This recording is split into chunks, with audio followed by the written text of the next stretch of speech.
be like, "I Ling Ling Chinese. Can I take your order?" Nah, they don't even say their name. They just be like, Chinese food, can I take your order? You know what I'm saying? That's the restaurant name, Ling Ling Chinese. Oh, I ain't never heard of no Yeah, Ling they Ling. say the restaurant name. They got Ling Ling up there in Charlotte? Nah, they ain't got no Ling Ling. I just made that up off the top of the dome, bro. Hey, that's bars though, man. You know what I'm saying? Hey, yo, what you got on your mind, man? Um, honestly, bro, have you ever had like one of those days where you're like, I'm gonna call out of work because I've been stressing too much, man? Oh, that's where you at right now? Nah, What you stressing about? I called out. It was Tuesday. Yeah, I called out Tuesday, and I had a lot of stress. I had a lot of anxiety, and I just needed a day of relaxation. What, this, yesterday? Yeah, it was yesterday. Yeah. Well, what triggered this anxiety, this stress? A lot of different things, man. Dealing with baby moms and wondering if Keen is going to be straight for the. I always think about the future with my son, and that always gets me like motivated, but at the same time, it makes me nervous. So I'm worried about that aspect. I'm also worried about my future as far as my career goes, and also I've been stressing out because I've been lonely. All my friends, they down south, man. Like, I have no friends up here in Jersey. I mean, I got a couple of people, but I don't really hang with nobody up here.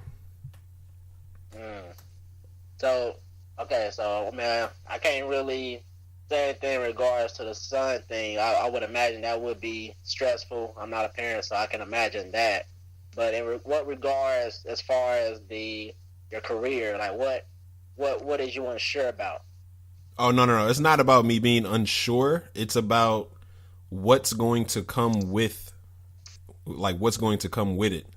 And like, I'm bracing myself now for the things that are going to come with it. And every day I would just be thinking about all the different things, because you remember that shit that happened to me about that stalker in Philly? Yeah. Mm-hmm. So if that shit happened to me on a regular status, imagine what's going to happen on that, like what celebrities go through. Have you ever read the book, what's it called? The Subtle Art of Not Giving a Fuck? Nah, I think you told me about that, but I didn't read it. Yeah, you should definitely check that out. I'm about done with the book. I'll be on my audio book shit. Actually, the self-help books they ain't 100% right on everything, but they do give you a different perspective on life. Mm-hmm. And that book specifically, what it helped me with is just not so much overthinking things. It's just kind of like, okay, like, okay, so say about the career, putting yourself in a body. I know you were saying as far as like stalker and blackmailing and all that shit, but I know. I mean, there's other stresses too when it comes to thinking about the future as far as career and as far as like what can I do, in my personal life, what kind of people I need to talk or hang around and all that shit.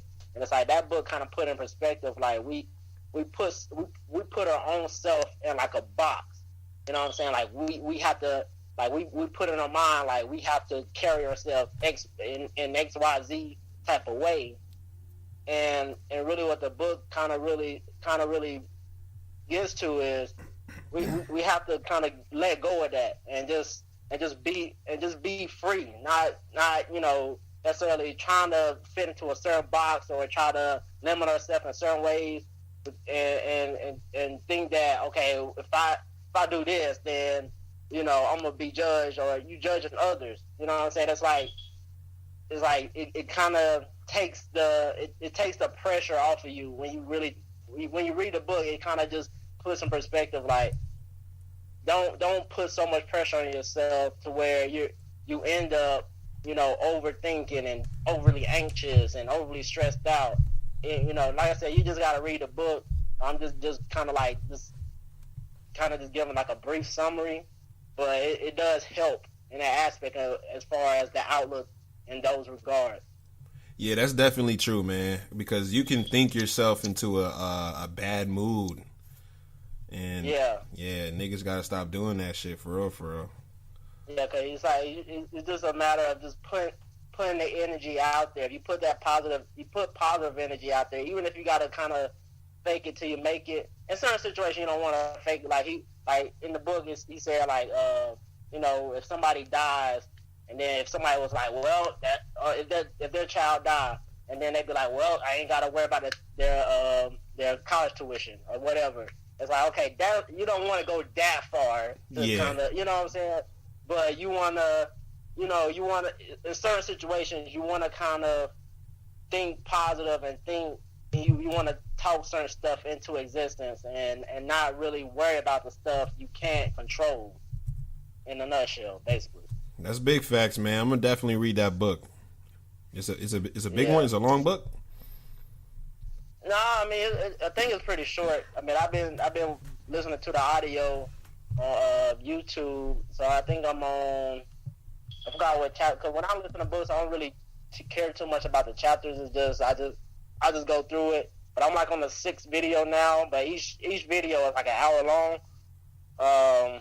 I really don't really pay attention to the chapters. I just be listening, and yeah. So I mean, it ain't really a long. It's not as long as like the human laws of nature and shit like that, and the 48 laws of power and shit. But it's a good listen, man. Or a good read. Nah, it's a good listen. I mean, good listen, good read. I mean, however because some people don't like the audio shit. People like me, I love it because when I'm reading, my mind is just all over the place and I can't really focus. Exactly. So, I mean, yeah. So, I don't know. Yeah, but what's been going on with you, man? Man, the fucking AC, man. Our AC fucking been leaking. And, it goddamn got the fucking carpet molding and shit. And it's just so we gotta move upstairs basically, and so that's what's been going on the past couple weeks is that process of getting everything straight, trying to make sure everything is good, everything else is good, so we don't get fined and shit, and process of packing, and then some dealing with the lighting because when they came in to try to help with the situation, they came in with the little heaters and shit and fans to try to, so that didn't stink and lessen the possibility of mildew and mold and shit. So I mean, we just been dealing with all of that. I mean, that's really the big thing that's been going on. And I mean, it is what it is. You just gotta keep grinding because let shit like that fucking stress you out. But at the end of the day, life goes on. Money still gotta be made. So. I ain't about to stress out over that bullshit. So y'all got to move to a different unit? Yeah, we're gonna move upstairs. We were supposed to move yesterday, but some shit dealing with the fucking the light bill or something. So we gotta wait until Friday. Otherwise, we get paid. We get charged double or some shit like that. So we're supposed to be moving Friday. So y'all in there with no AC? No. I mean, we still running AC. I think they fixed the issue.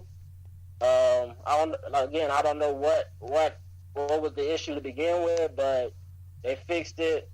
But it's still wet and mildewy and all that shit. So we just supposed to be just moving to a whole. And there's other issues with the apartment. So we just supposed to be just moving to a whole nother apartment upstairs and. And just, yeah. How long y'all been living there? We've been living in this unit for 2 years now. Wow. Yeah, 2 years. Yeah. Time go by fast, man. So we came straight here after I graduated from Central. Yeah, after your 21st birthday, time start going fast. Yeah, everything everything just been kind of in turbo mode. Like, that's why it literally went from my 21st birthday to now. I'm 25. A blur. Yeah, that's why I try not to stress over the bullshit, man. It's just life too short. Yeah, it is. I just try to, just try my best not to stress over little shit. Sometimes it is hard, but at the end of the day, we take our life for granted, man. And right. Like I don't know if you heard about the UNC Charlotte shooting. Yeah, but yeah. You want to get into that? Yeah. Yeah, I mean, yeah, we can get into it. It's up to you. I mean, yeah, we can. Do you want to start the podcast first and then get into it, or you want to just? Nah, we're gonna start that joint. We're gonna start that joint right now, son. Yeah. All right, let's go. Ladies and gents, it's your boy Kai Smoove. I'm here with Petty G. We are your hosts for the Burg Bros podcast. Creams, potatoes, tomatoes, beans, creams, beans, creams, beans, creams, potatoes, tomatoes, chicken, turkey, beans, creams, potatoes, tomatoes, chicken, turkey. You name it, you name it, you name it, you name it. All right, man. Yeah, it's a sad situation. I don't remember how many people was killed in the situation. I know it was two. One because it was the shooting happened in the classroom or something like that, and then the guy I wish I would have had it pulled. I wish I had it pulled up. But yeah, the guy, he pretty much stopped the shooter, or he tried to stop the shooter, prevent the shooter from continuing shooting and shit, and then he ended up getting shot and killed. And he I think his home, I think he's from either Belmont. He's somewhere low, like in the suburbs of Charlotte. So they pretty much had his little how they when they pass the body off from city to city or whatnot. Yeah, that's what they did for him. And I mean, in honor of him. And yeah, I mean, it's an unfortunate situation, and so it just so two students died. Yeah, I know it was him and another student died. I don't know the total amount, but a lot more people could have died had it not been for the guy who ambushed the shooter and ended up getting shot and killed. It wasn't for that guy, he wouldn't have. The shooter would have killed more people. Yeah. Like, have you learned about like who's the shooter? Like, what's his situation? Let me see. Okay, so it was Tristan Andrew Terrell that was a shooter. He's black? So I believe he is white. Yeah. And he did kill. He only killed two students, which, like I said, was one. And he got a couple charges. He got murder charge and attempt murder and assault charges. It was Riley Howell. He was the one that ambushed him and ended up getting shot and killed. It's unfortunate because I was hearing people talking about it, but I don't be watching the news like that. But one person who I'm good friends with up in Buffalo, they actually hit me up making sure I was okay, and then that's honestly how I found out about it. I heard about it, but I didn't really pay much attention, and then that's when that person called me and was just trying to make sure I was okay and stuff, and that's when I kind of took notice. But yeah, it's an unfortunate situation, and that, I guess, that kind of begs the question: should firearms be legal or not? How you feel about that? Um. So. So I don't think there should like firearms should be in existence at all. But at the same time, by saying that, that's also saying we're not going to have a U.S. Army. And then that leaves us open for attack. So in a perfect world, I would just like for there to be no guns at all, because the weapons are, if they're there, you have to use them. So if they're not there, you don't have to use them. Well, in regards to, because I mean, with if they was to, make bearing arms illegal, then, people that have the license, like police and, military, they'll still be able to utilize it, of course, because, they're, law enforcement and all that shit. But as far as like the regular pedestrian, that's really where it would affect, and I mean, I don't think that everybody should be able to utilize a gun, because a lot of people don't know how to use it, so it's like, it's one of those things where I think they should have like a more strict policy on being able to get a gun. It's like driving or whatever. So you feel like guns are necessary for this world? I feel like they're gonna be here regardless if they're legal or illegal. I just feel like they're in the hands of a lot of people who don't know how to utilize them, or people who are mentally not strong enough to just deal with life, so they take it out on other people, like idiots like this, or the VTech shooter, or the Columbine shooters is like. Bro, you know what I think? Go ahead. I think you know how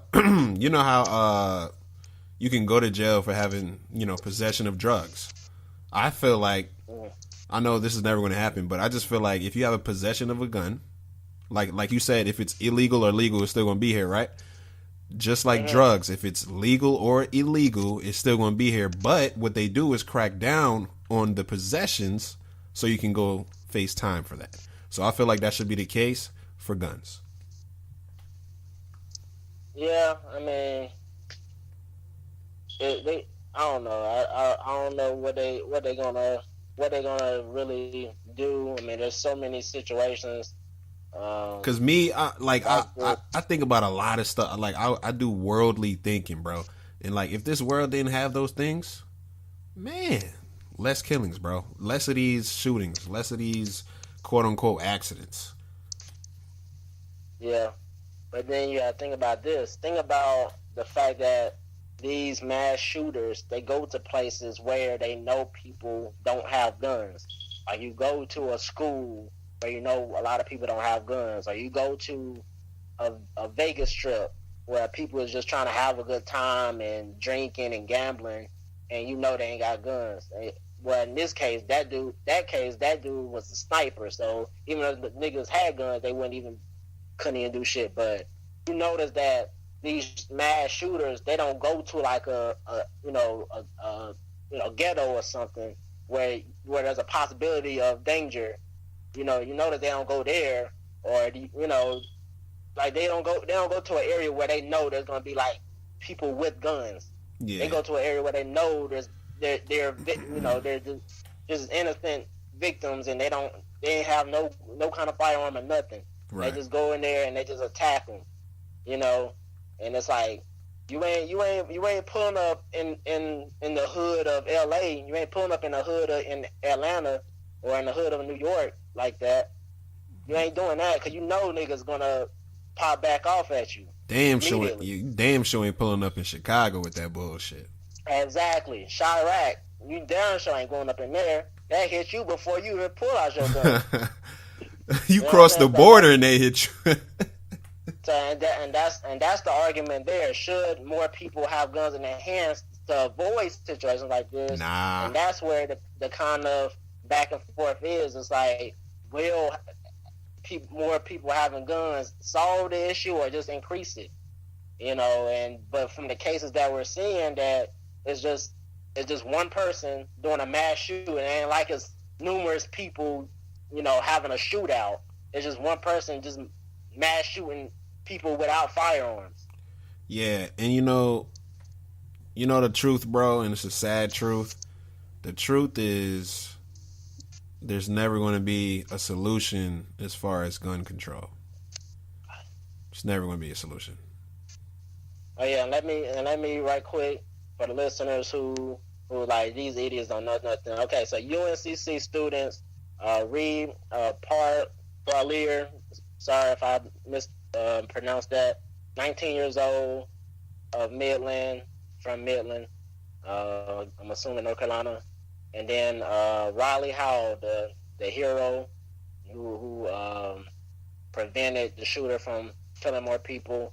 21 years old, from Waynesville, North Carolina. So, this shooting took place April 30th, and RIP to them. 4 more students was injured. Remy, I'm not even going to try that last name. 20 years old. Saudi Arabia. Sean Dayhurt, 20 years old. Apex, that's up there. Raleigh. Emily, they got some crazy last names. Emily Haupt, or whatever, 23, of Charlotte, and Drew Pesquero, 19, of Apex, North Carolina. It's sad. These guys are young. Yeah. Yeah. But on to other news. We just try to give a quick overview on that. Yeah, let's brighten up the mood a little bit. So the playoffs, we got the one of the most exciting series that's going on right now that I personally like is the Blazers and the Nuggets. That's because these two teams, I honestly don't know who's going to come out on top. I want to say Trailblazers one day, then the next day I want to say the Nuggets. Like, they're pretty much matched up, and they created history the other day. They went to overtime 4 times, and the last time that happened was in 1953, and I believe it was the Boston Celtics, and I forgot the other team. So yeah, okay, they created history by going to 4th overtime, and when I say that was a bloodshed battle, they went to war in that game. But how about that Game 5 though? Game 5 of what? The Game 5 of the Blazers and Nuggets, when Nuggets pretty much pummeled them 124-98. Yeah, I didn't see that game. I just seen the results, and yeah, that's crazy. So, which team is going to win? Who you got in that series? All right, so I have a favorite, and then I have this team's going to win. So my favorite, I want the Trailblazers to win, but I just feel like the Nuggets are going to get it because they're more. Yeah, they're young, but I just feel like they got too much firepower. On the Trailblazers, they got 2 niggas, and the rest is like, okay, role players. Yeah, Jamal Murray kid for the Nuggets, he been getting off, ain't he? Yeah. He's definitely coming into his own. He's blossoming. He's a nice 3-point shooter. He's a playmaker, and he got size on him. So he's a good point guard. How you feeling about that Warriors Rockets series? That's another They got Game 5 tonight. Oh yeah, that's another bloodbath. I just feel like the Okay, I want the Rockets to win, bro, because I need James Harden to like go past that second round and go to the Western Conference Finals, and then hopefully get that ring. But I just, the Warriors got this one. You think so? Yeah. Yeah. I think just purely off the fact they just have talent. I just feel like that chemistry, man. that chemistry is all jacked up. It is. The Warriors. It is. And you know what? The Rockets are they keying in on that. You know, they know that that's their weakness, and that's how they won these 2 games in the Rockets arena. So. Yeah, like Steph and Kevin, man, they don't know who they want to fucking take control. Like, you remember that 2 Chainz song? How did that to that? Dang, I forgot that part. But man, dang. You gonna bring something up and not remember? Huh? You gonna bring something up and not remember what it is? Man. No, because it was like it was like. You take the dang, how that fucking part go? Goddamn. I can't remember the exact song it was. It was off that Trap House album though. I was like he was talking about a chick or something. He was like, you take the whole, you take the, it was something like that. But, it was something like that. I can't remember right now. You over there struggling, man. That's pretty much how this is. They don't know who they want to fucking take control in the final minutes and shit. And you know, I mean, I think Curry missing that dunk in overtime. I think that just kind of showcased like how the Warriors been all year, really. Like, it's been a mess. And you know what fucked them up too? The fact that DeMarcus Cousins got injured. Because if he didn't get injured, Clint Capella would not go off as you know, as much as he's going off right now. Yeah. Clint Capella, he's setting the tone, man. He's because the Warriors, they starting off with that Hampton 5, man. And that Hampton 5 is a small lineup, and then Capella's going off, and then that leaves space for James Harden to go off. Eric Gordon, Chris Paul. It's too much. It's too much firepower. But I still think the Warriors is going to get that win. Yeah, they'll probably get that win. I think that if they win, I think that'll be like their only real competitor for the remainder of the playoffs. You talking about the Rockets? Yeah, well, yeah, I think Rockets really will be their only really. Because the Bucks super talented, but they're super young and they got some glitches. Raptors, we already know they're gonna win that series. But they just have like one guy really, Leonard. I mean, he's really kind of like their only like threat there. I mean, the other guys, his supporting cast, be there, but there's sometimes. I like Pascal Siakam, Marc Gasol, Kyle Lowry. He got to step up more because Leonard is out there. He dropping 35 plus points a night, and it's tough out there for him. He needs some help. Yeah, Max. What's his name? Max Kettleman. The First Take with Stephen A. Smith. Yeah. So they asked the question, who is more clutch, Kobe or Kawhi? Max said Kawhi. And of course, Stephen A. had a fucking field day. Yeah, oh my God, you had to see that clip. That was just fucking funny as fuck. I gotta check that. Yo, Max Kellerman be saying some off the wall shit, man. Yeah, I'm always the devil's advocate and try to understand both sides and shit. But then just listening to the argument and then the fact that you really didn't have any real stats to kind of back it up, it was just like, man, damn, man. What made him say that? Did he try to back it up? Like what was his information? That's the thing. He didn't give any real stats. He was he made it seem like he was just going purely off of what's going on so far in this series. He didn't really have any kind of real, stats that he put out there. I mean, nobody in the debate had any stats. Stephen A. didn't really throw any stats. Nobody threw any stats. But I think he was just trying to just go off of what so far in his career, and I don't think he really made. Like I said, he didn't have any stats to really kind of back it up. But if he was just comparing so far in his career to Kobe, at this point in his career, like if they had at the same point of Kawhi's career, he didn't really specify what he was comparing.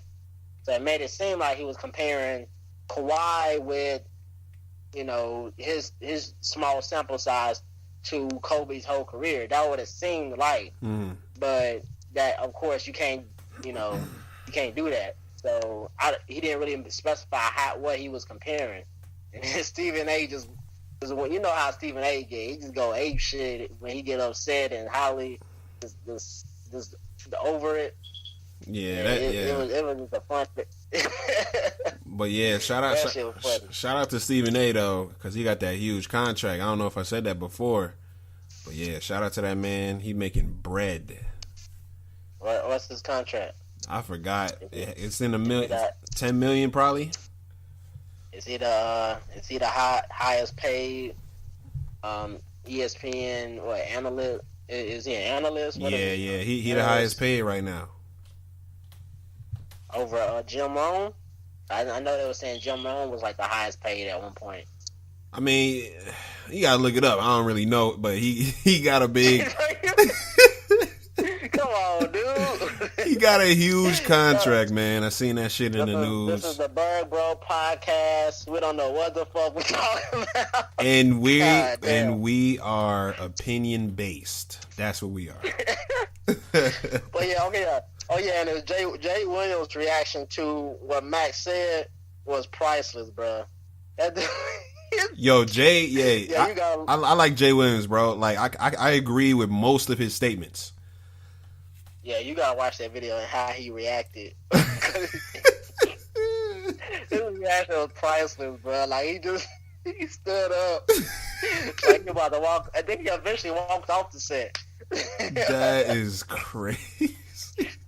That is a funny fucking video, bro. You gotta tune in that one. But yeah, I mean, how you feel about the Celtics?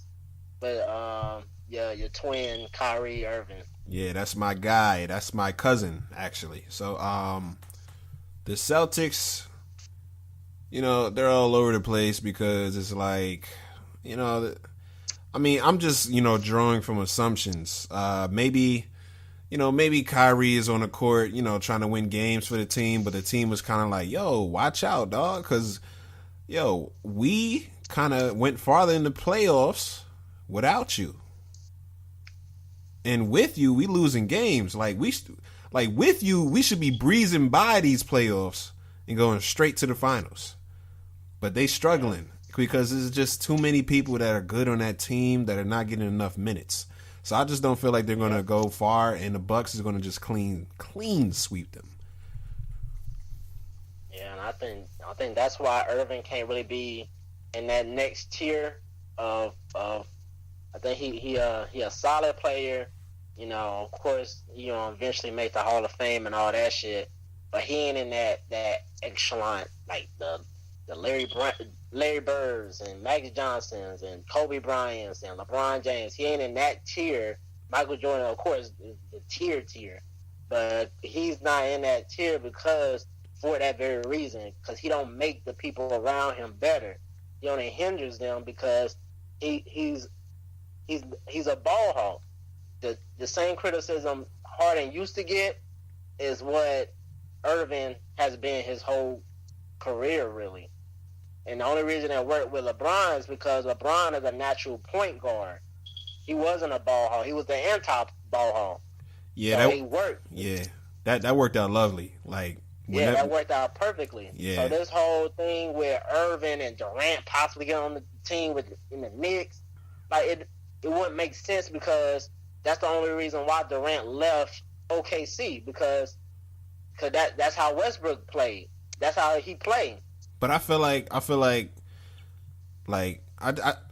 just feel like their friendship and the fact that they have a strong bond is the fact that they're going to play together well. You know what I'm saying? KD is playing at a high level with other Hall of Famers on the team, like 4 Hall of Famers. So him and Kyrie, all he got to share the ball with is one other player. Come on now, he can do it. That's different though. Warriors is different, and you know that for a fact. Warriors was good before Durant got there because Yeah.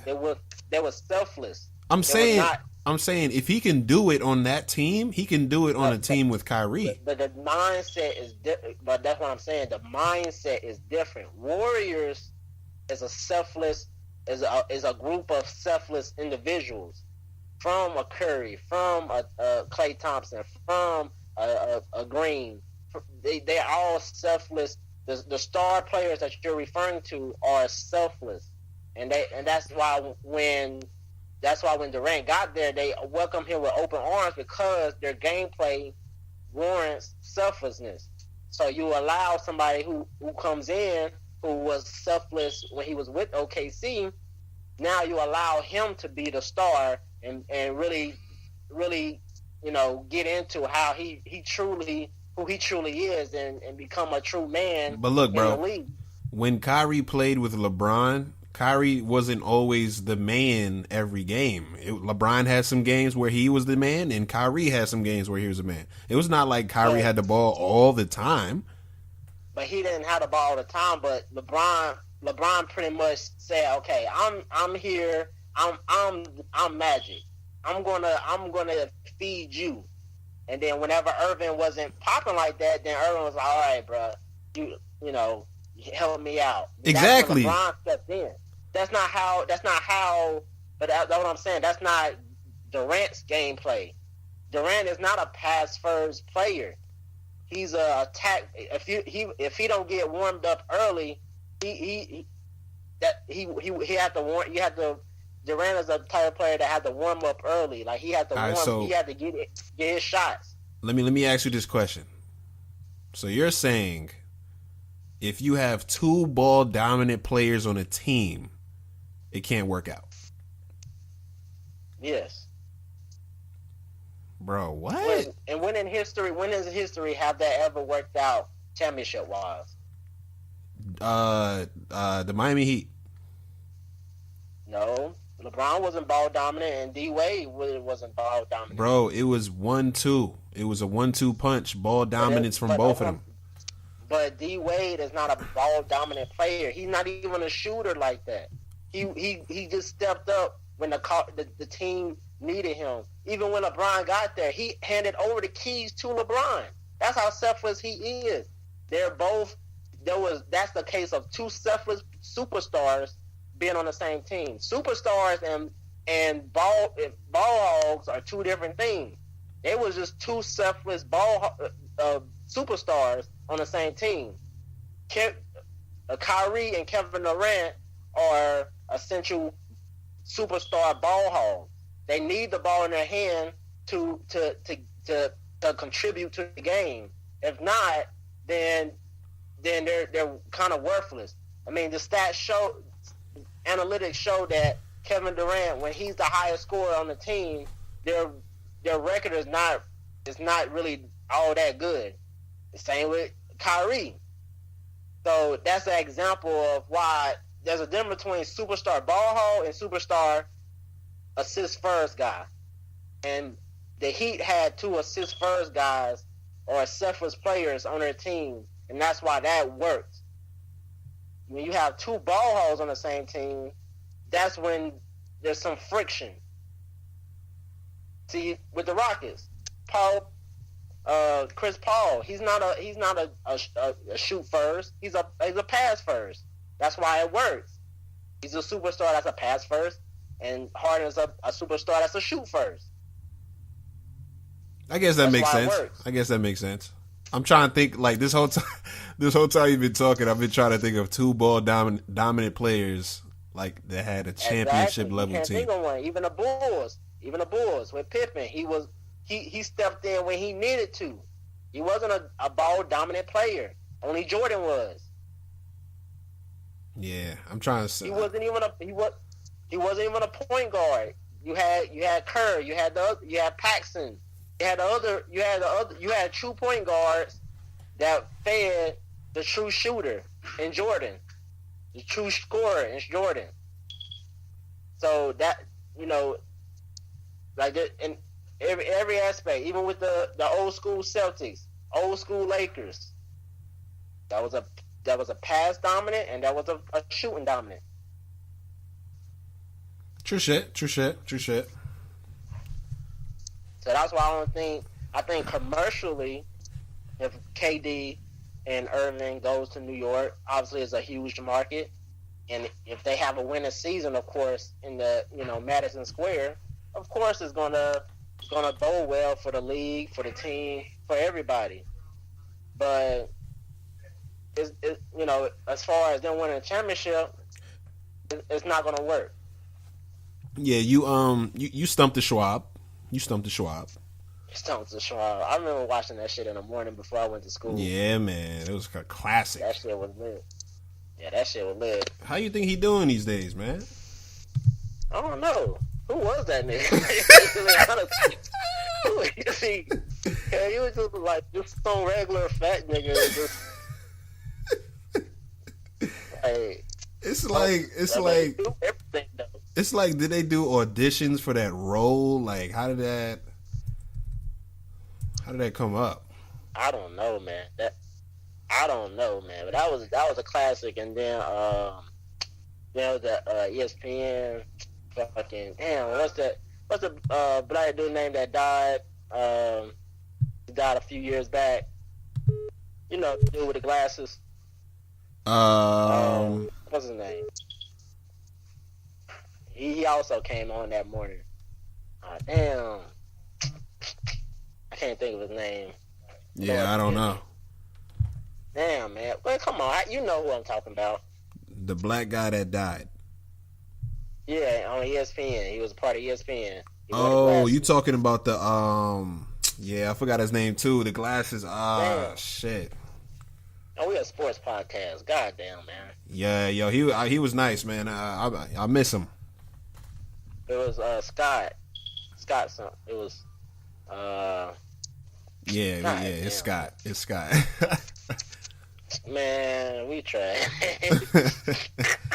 Okay, hold on. I'm about to try to Stuart Scott. Stuart Scott. Yeah. The legend. We have our sports podcast revoked. Nah, not yet. Stuart Scott is a legend, bro. Yo, they had 4 seasons, bro. They had a pretty good run. Huh? Stump the Schwab had 4 seasons. 4 seasons? Mm-hmm.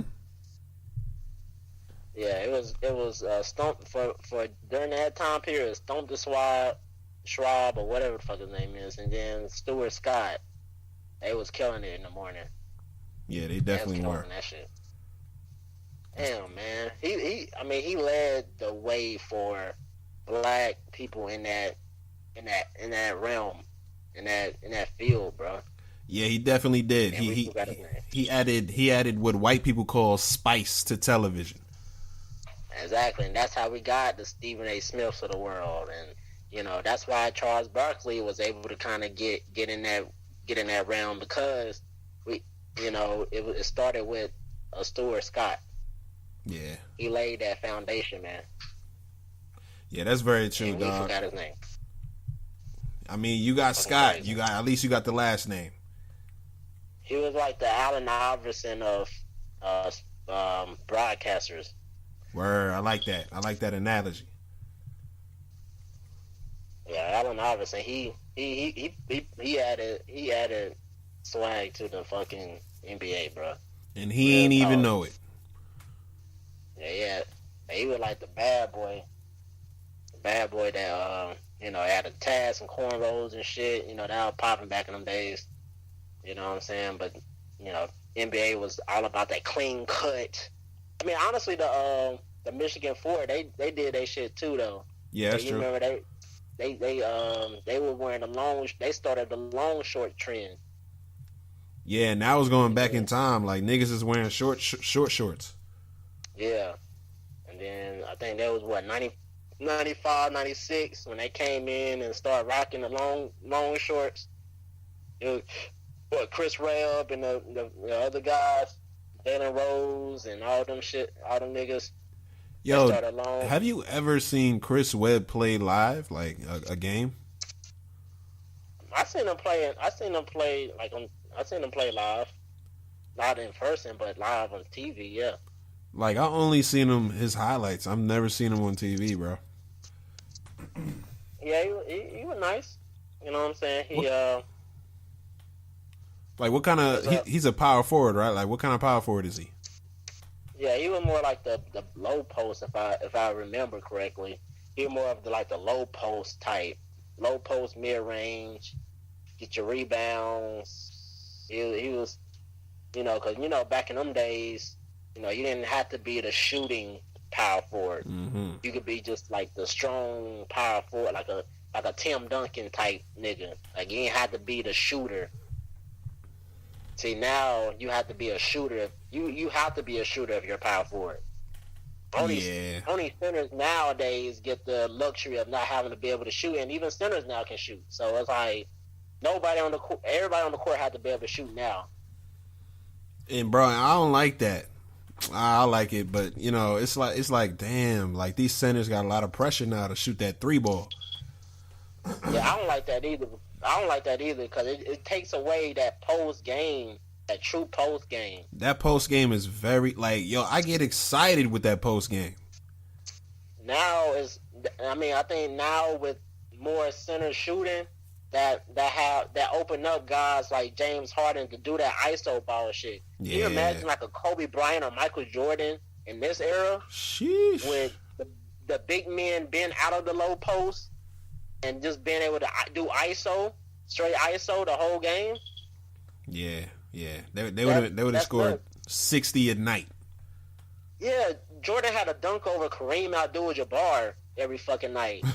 Now he could fucking just dunk over the fucking 6'3" nigga that's guarding him. You know what I'm saying? Like the game has changed dramatically, bro. Yeah, it's a different. What's the word I'm looking for? It's a different. A different era. Yeah, but it's a different Yo, this gonna come to me, bro. Damn, man. Like, it's like, how they said back in the night, like, it was tougher back then. Yo, it's tough these days. It's just a different kind of toughness. Like, you gotta guard. Era. Yeah, you gotta guard that perimeter. Like, niggas back in the day, they wouldn't be able to play with this era and then like vice versa. Yeah, it's era. That's what you're thinking about, is era. No, I'm not, bro. It's a different gameplay. No, it's gonna come to me, bro. Give me some synonyms, nigga. Damn. It's gonna come to me soon, bro. It's gonna come. God damn. This is the Burg Bros podcast, everybody. We don't know shit. All right, so, but yeah, so. How you feeling about that lottery that's coming up Tuesday next week? I'm excited because I want to see where Zion is going to go, and and hopefully the Knicks get that first pick because I'm a Nets and Knicks fan. I mean Nets, but Knicks is like eh. But I'm excited so I can see where Zion is going to, so I can see where all the other Duke boys is going to. You know what I'm saying? I gotta see that. I probably won't watch it if somebody don't remind me, but I might watch it. I might tune into it. Okay, so I'm looking at the NBA draft.net. They got their mock draft, so to speak. They got Zion going to the Knicks with number 1. They got Ja Morant going to Cleveland, number 2. They got R.J. Barrett going to Phoenix with number 3. And then who's another notable name? Kobe White of North Carolina going to Washington. Cam Reddish. Where Cam Reddish at? Cam Reddish. Let me see. They got him at 10 to Minnesota. Ew. Yeah. Yo, honestly, bro. How you feel about this? I don't like the Timberwolves. Their whole culture, their players. I mean, Karl Anthony Towns is a beast, but that whole team over there, I just don't like. They boring. There's nothing exciting about them. But you said what? Yeah, Kevin Garnett. Yeah, Kevin Garnett in the back in the days. Yeah, that was before my time though. Like that nigga came into the league when I was not even born yet. No, he came in what? He came in 96. 96? Yeah, I think 96 or 95, one of them years. I mean, that means I was 1 year old or 2. Okay, but you were born though. Niggas ain't watching shit at that age. Okay. That's fine. Yeah, my bad for the cost, man. I got a little raspiness going on. Okay. I mean, I really wasn't too concerned about that. But if you're dying, I'll come to your funeral. Just had to let you know, you know. All right, just let me know when your funeral is, man. But, oh, yeah. I'll have my family reach out. Nah, you reach out personally. All right. It's not going to happen, bro. It is going to happen. You just got to have a little faith. You know what I'm saying? Furball, man. Damn, get the fur balls out. Come on, man. Yeah. But, all right. So have you been, or did you pay attention to the Kentucky Derby this past weekend? No, sir. Apparently, it's like the Super Bowl of horse races, and so there was some controversy, which made it even more spicy. Let me pull this up. So you know how they got some like crazy ass names, like I'll pay you back next Wednesday. That like they literally have like some crazy names for these horses. Yeah. Like, they just be naming them. So apparently, god damn, fucking computer going slow. But apparently, you know how like gambling now is like becoming legal everywhere. Yeah. But it's always been legal for horse racing, like sports like that. But now it's becoming like, gambling is becoming legal for football, basketball, all that shit. But in this case, there was a horse by the name of, Maximum Security. Maximum Security. He was like the favorite going into this thing. I think they said he won like 4 or 5 straight races going into it and all that shit. And he won this one. And then he got disqualified because he was just bumping into horses, like throwing other horses off and doing all kind of shit, like cutting niggas off and shit. And so let me see. What was the person who came out? Yeah, it was War Will. War Will. He didn't even get really touched in the situation, but he came out. Well, of course, not the horse, but the driver of the horse came out and was like, "Yeah, this dude was just creating all kind of chaos." I'm paraphrasing. I'm just, but yeah, he basically was just complaining. He was the one complaining, and the horse didn't do anything to him. And then so that pretty much they looked at it 16 hours later, overturned it, and then you had a new winner. It was called Country Horse or some shit like that. He became a new winner. So people who bet on this race and thought that was Maximum Security was going to win. Niggas probably buying all kind of shit, and then only to find out that they had to fucking return all that shit because the horse they bid on was disqualified. I feel like, whoever's in charge of that shit, they fucked them niggas up. They should have just kept one winner even though all that shit was going on. Because, like, there's referees that miss calls in playoff games and life still goes on. Like that playoff game last season for the Saints. Life still goes on. You just got to go. Like, the other team won. Life still goes on. Maximum Security should have just won, and they should have left it be. So do you think that the new technology should just stay out of sports, period? Like, what you mean the new technology? Because that's how they overturned this, is because they looked at the replays as far as him bumping into other horses and cutting other horses off and stuff like that. But I mean, there's video of it. So does those instant replays, like in football or like in basketball, like in this sport, horse racing or baseball or whatever? Do you think that the technology of the instant replay or the review or whatever they call it in whatever respective sport, should that be eliminated and just let human error take place, such as the referees? Nah, I think the video review is necessary, but I feel like if it's animals, bro, come on now, just whatever animal crosses that line first, just give that to the winner. I don't care if they bumping. Like, that's just my personal opinion. But I mean, with horse racing, I don't know shit about horse racing, to be honest with you.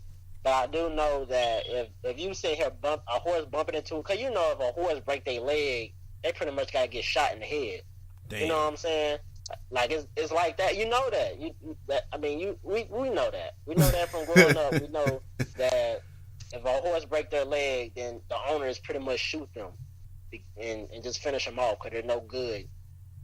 That's cruel, but that's what happens. Nah, so, you gotta fix that leg, man. Take them to the vet. You gotta, I don't know how much them motherfuckers weigh, but they weigh a lot. They ain't walking on a broken leg, bro. You see how skinny their limbs is compared to their body? Yeah. They're not walking on that shit again. But some titanium still in there, dog. There's no reason to kill them, but, I mean, that's what happens. I mean, that's just horse racing in general. Like, they just like kind of like how the elephants are to circus. It's like how horses is into these horse races and shit. Like, they really treat them badly when they be training them and shit. But it's why I don't see why they go so hard on Michael Vick. But then you still have the Kentucky Derby shit going on. You know what I'm saying? Like, cause say if there was a whole fucking, say if the horse that maximum security caused this whole fucking trip, like it caused another horse to trip, and then another horse trip over, and then there's like 7 horses fucking piled up on each other. 4 or 5 of them done broke their fucking leg. Now they got to be put down. You know what I'm saying? That's not talked about? But then you got motherfuckers saying Michael Vick should still be locked up. Yeah, it's whatever they make the rules. So it's almost expected for us not to be treated fair. It's like expected. It's life. It's life. It's like, dude, like they was talking about some baseball player that was able to continue playing or some shit because he mentally and physically abused his wife or some shit. And some dude on the radio who called into the radio was like, yeah, he should, like, and then he tried to compare that to the Michael Vick situation. I'm like, dude, you see, like, you're comparing animal abuse to a human. I'm like, what? Yeah, it's sad. Yo, do black people go to the Kentucky Derby? I mean, I would imagine we're pretty much a minority at these events, but I feel like since that's like the Super Bowl of horse races, and like that's a major event, and there's money to be won, I feel like there's probably more black people than we would expect to be at these kind of at that kind of event. All I know is that I'm going to be at the 2020 Olympics drunk. 2020 Olympics drunk. You about to be in Japan off of fucking cocaine and beer. Yeah, the mollies, all of that. They don't like your shit with beer. They don't like black people.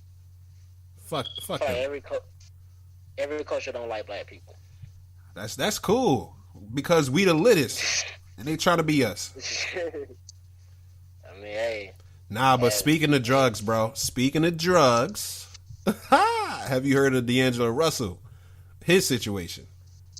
Oh yeah, I heard about that shit. This nigga put a fucking. Go ahead, you explain. Yeah, man. This man tried to board the airplane. He was in the airport, hiding his weed inside of an Arizona bottle in one of those. It's your man.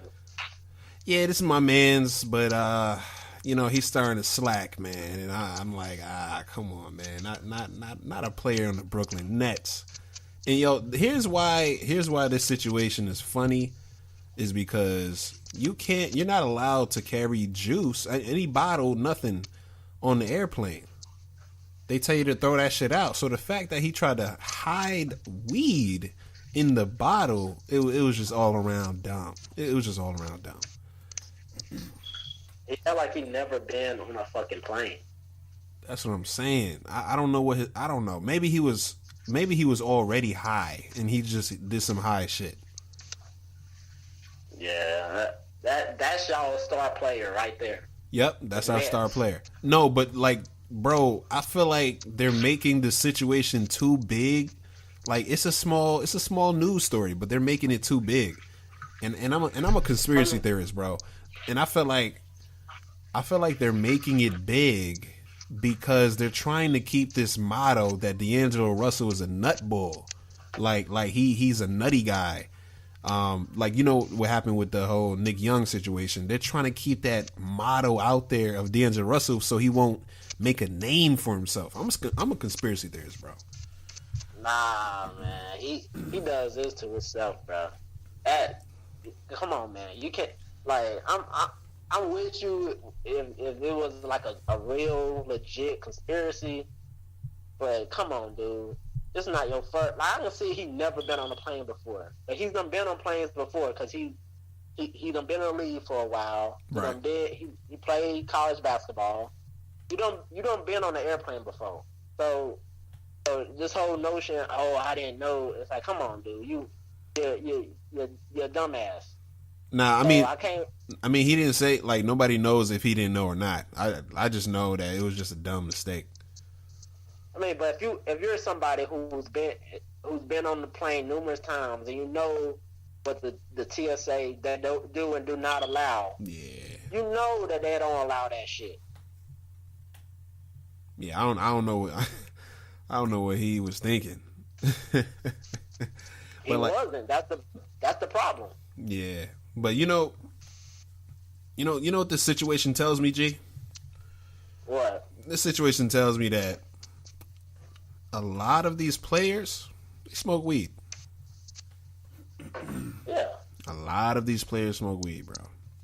Yeah, I mean, and you know how I know it's gonna be eventually legal across the nation. I don't know why it's not now, but this is how I know it's eventually the weed is gonna be legal. Because today, was it today? Today, okay, you know I work in receiving at Bed Bath, and we got in some fucking stone, like, you know, the meme cards, like the game cards or whatever. You know that the meme game cards and shit. It's something new. Like, it's in the Instagram era. Yeah, that's that Bed Bath and Beyond shit, man. I don't know. No, the white people love that shit. They bought that shit.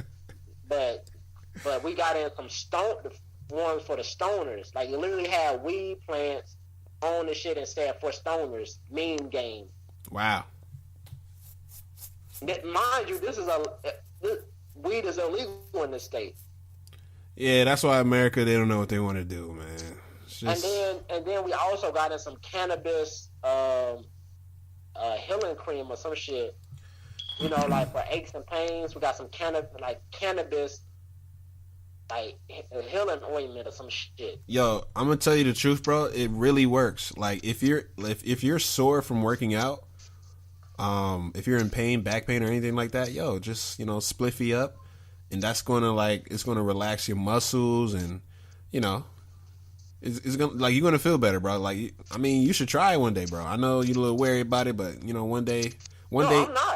I was just making a point of.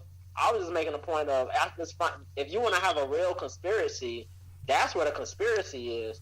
Why is a state that is currently have a illegal, like, marijuana is illegal, allowing, you know, cannabis games and cannabis cream to be sold in stores like Bed Bath or wherever? Yeah. Yeah, that's facts that's though. where the real conspiracy lies. I agree with that conspiracy actually, because the world is changing. More people doing it. It's just going to spread just like how the liquor, alcohol, the bootleggers. Yeah, I don't have no problem with it. I mean, I take a puff out every once in a while. Ooh, since when? Since when? I mean, I do it every once in a while. My roommates do it. Sharp put you on. Oh shit. I mean, I still don't know. I still don't even know how to smoke correctly. So I mean, I don't know if I'm really high or just still high off contact or shit. Yeah. But I do it every once in a while. Just recreationally. Yeah, it's a process. It's a process of learning how to inhale, exhale. But you'll get it down. Yeah. I really don't care to get it down pat because I ain't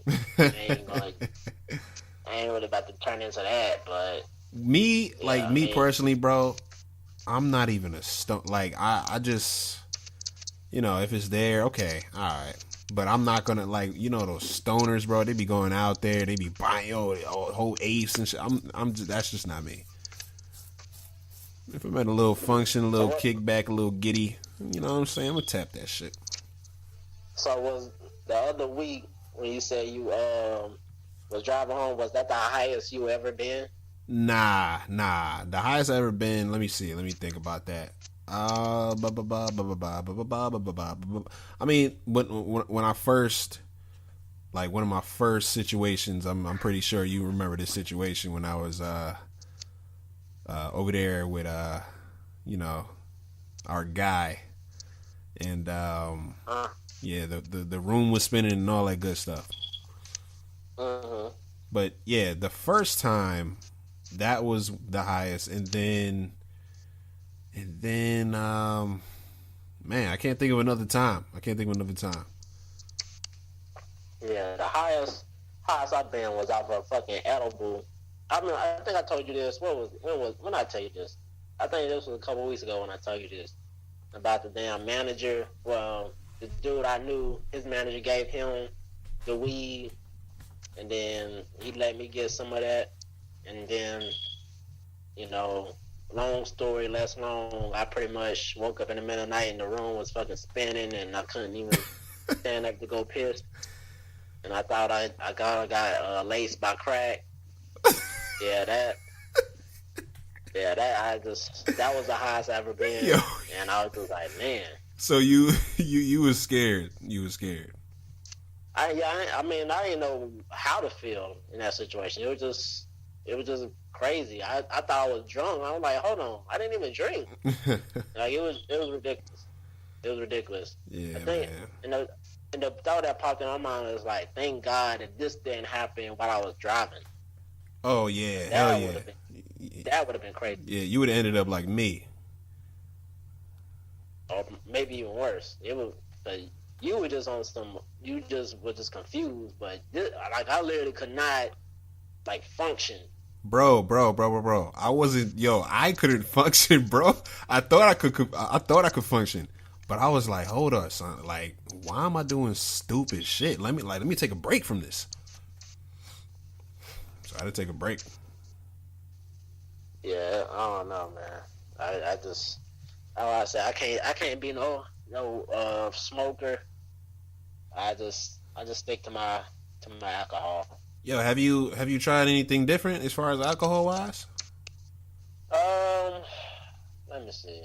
I mean, not really, because I just been sticking with the regular shit. I did try for one of my friends for his fiance birthday. Damn, what was it? It was damn, I forgot the name of it because that was like a month ago. It was, but it was regular though. It wasn't nothing spectacular or no shit. But I ended up buying the fucking Crown Royal apple along with that because I know that he said that was her favorite drink or whatnot. It wasn't really nothing spectacular. I had a combination of everything that day, so I mean I can't really say if it really hit or not. It really wasn't. It really wasn't really that important to me because I just was just out for everything that day. When the last time you had 20 grand? 20 grand? It's been a while. Yeah, bro. Like, Q put us on like back then, but like I drank that shit a little while ago, and I was like, yeah, this is what I've been missing out on. This shit right here is good. Yeah, we gotta. Yeah, that's why I can't wait till homecoming. All us niggas get back to Durham and just cause I'm trying to act like a fool, bro. This 9 to 5 world. I gotta go to work and shit. When homecoming comes, everything is out the window. I'm acting a fool. I'm taking Molly. I'm taking all that shit. Nah, I'm lying. I don't know about that. Now we gotta relax. So like, what you gonna do? You gonna get like a hotel-y? Yeah, I mean, get a hotel. You know what I'm saying? Enjoy the whole weekend. Had a whole weekend off, and instead of doing like I did a couple years ago and just came down. And, that same day. I'm gonna actually just get a hotel and then just have fun. Yeah, bro. Niggas is broke, so I'm about to be at the Motel 6. Hey man. No, I ain't doing no hotel. I ain't doing no Motel 6. Nah, I'm not gonna do that. But it just depends on what kind of night it's gonna be. Nah, but that hotel I stayed in before, the DoubleTree. Raleigh, that shit lit. Oh yeah, that's lit. That is lit. But the DoubleTree is cool too. I like the DoubleTree. Where's the DoubleTree at? That joint is right down the street from Central, boy. Is that the one? Wait, when you staying at? You remember how they didn't have any housing for? Okay, I was about to say, yeah. Yeah, so I was over there. Like they said, all right, it's time to go to the dorm. I'm like, nah, I want to stay here. Yeah, I'm about to get my drip right over the summer. I'm gonna get right for that homecoming, bro. Promise you. All right, man. I don't want to see no short white tees on the medium level, man. Nah. It ain't gonna be that kind of party. And I don't want to see no colorful bubble vest. Nah, I'm gonna come in with that Odell kilt. Ah, man. Did you see that shit? Nah, I didn't see it. Bruh, look that shit up right now. I ain't gonna hold you, bro. The fact that you said Odell, I have a feeling it's lit. He is lit. The Met Gala. This nigga, Odell Beckham, went to the Met Gala with a kilt on and a fucking not even a biker's vest. He just had a tux with the sleeves cut off, and then a plain ass ball cap and some fucking boots. This nigga looked absolutely nuts. Absolutely nuts. And then let me pull up his quote for this shit. Look it up. Look that shit up as I speak. Yeah, I'm doing it right now. That shit is, he just looks absolutely nuts. The only thing saving him is his fucking tats. And that's not even really doing the trick. I was like, there's no chance I'm wearing that. And then on the way here, I was like, can you make sure they bring it just in case? I might just do it. Yo, that's how he said it. I mean, I'm just reading it. I just read it how I think he said it. And, yeah. I am not gonna lie to you, bro. That kilt is fire, bro. I'm gonna start wearing that shit in the future, bro. I swear to God, would you wear that shit to homecoming? Nah, not this one. Like, give me 2 more years. Give me 2 more years, bro. Nah, B. I don't care how much money you making, where your drip game is at. Nobody's rocking no kilt over here, bro. All right. Nobody. I don't care if it's a Thom Brown. I don't care if it's a fucking Kate Spade. We ain't rocking no fucking kilt, bro. I'm rocking it. I'm rocking that. I'm also rocking the male rompers. All of that. Bro, that was a little trend for like 2 months. I'm gonna bring it back, and I'm also gonna get the male crop tops. right, go for it. Go for it. I gotta lose 40 pounds before I'd get that. So yeah. Nah, nigga, fuck that. Nah, rock. Don't chicks love chubby niggas? I mean, I'm a step below chubby, a step under chubby. Like I'm not chubby. Like you wouldn't say you looking at Kyrie, that's a chubby nigga. You would say that's a thick guy. He's thick. Nah, dudes, you chubby. I'm a thick guy. Either you chubby or fat. Nah, either you chubby or fat. Nah, you only have what? Chubby, fat, and skinny. Chubby, fat, skinny, ripped. I guess I don't know. See, that's too basic. There's a broad range of different body types.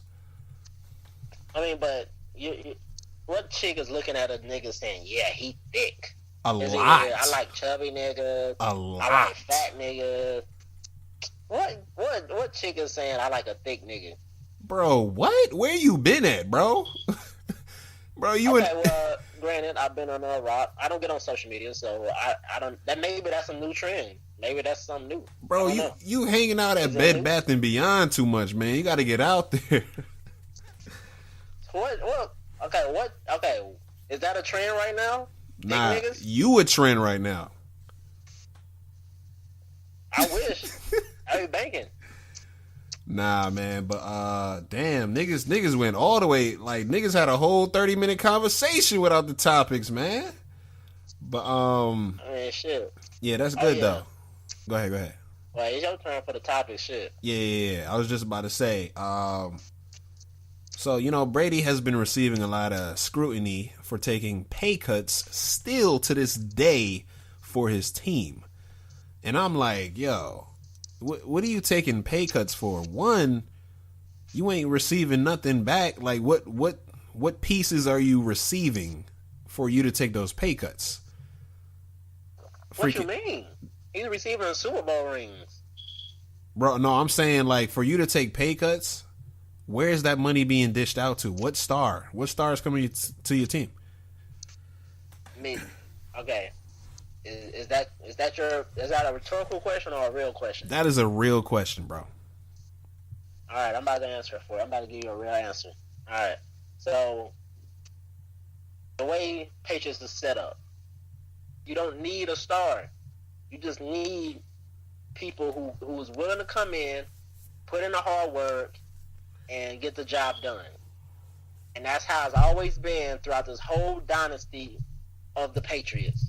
From 2001 till 2019, the Patriots, the only star that they ever brung in was Randy Moss, and Ocho Cinco in his back end of his career, like after the headbutt, like that. You know what I'm saying? So yeah, so okay, that's the real Ocho Cinco.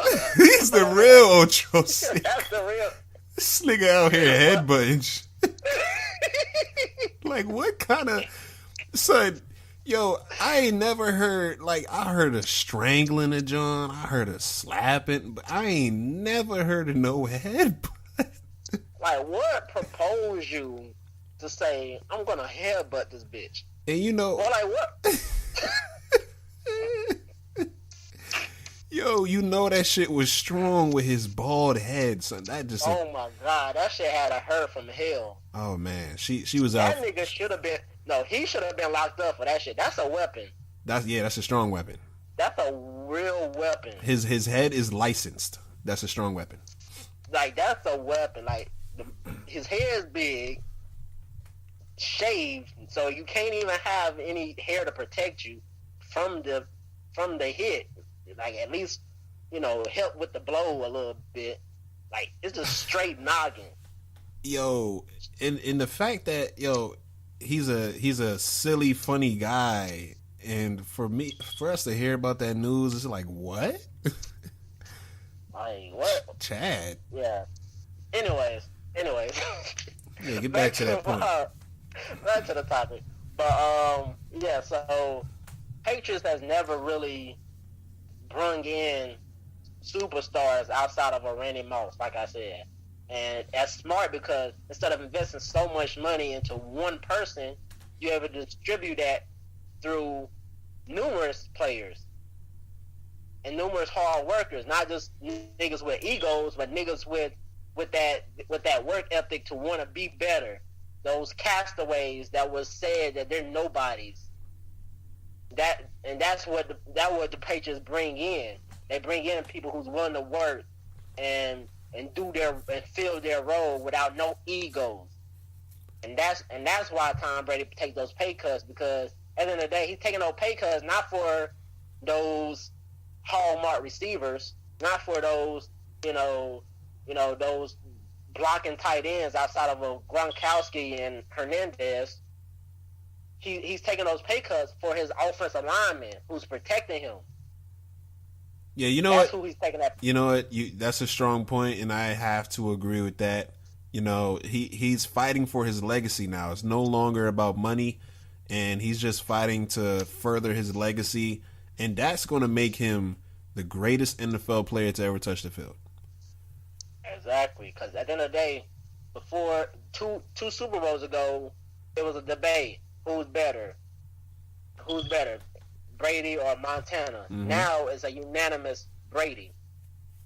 Yeah, I remember at one point in time it was Brady or Peyton. Then he surpassed that. Then it was Brady or Joe Montana. He surpassed that. Now he's just in competition with himself.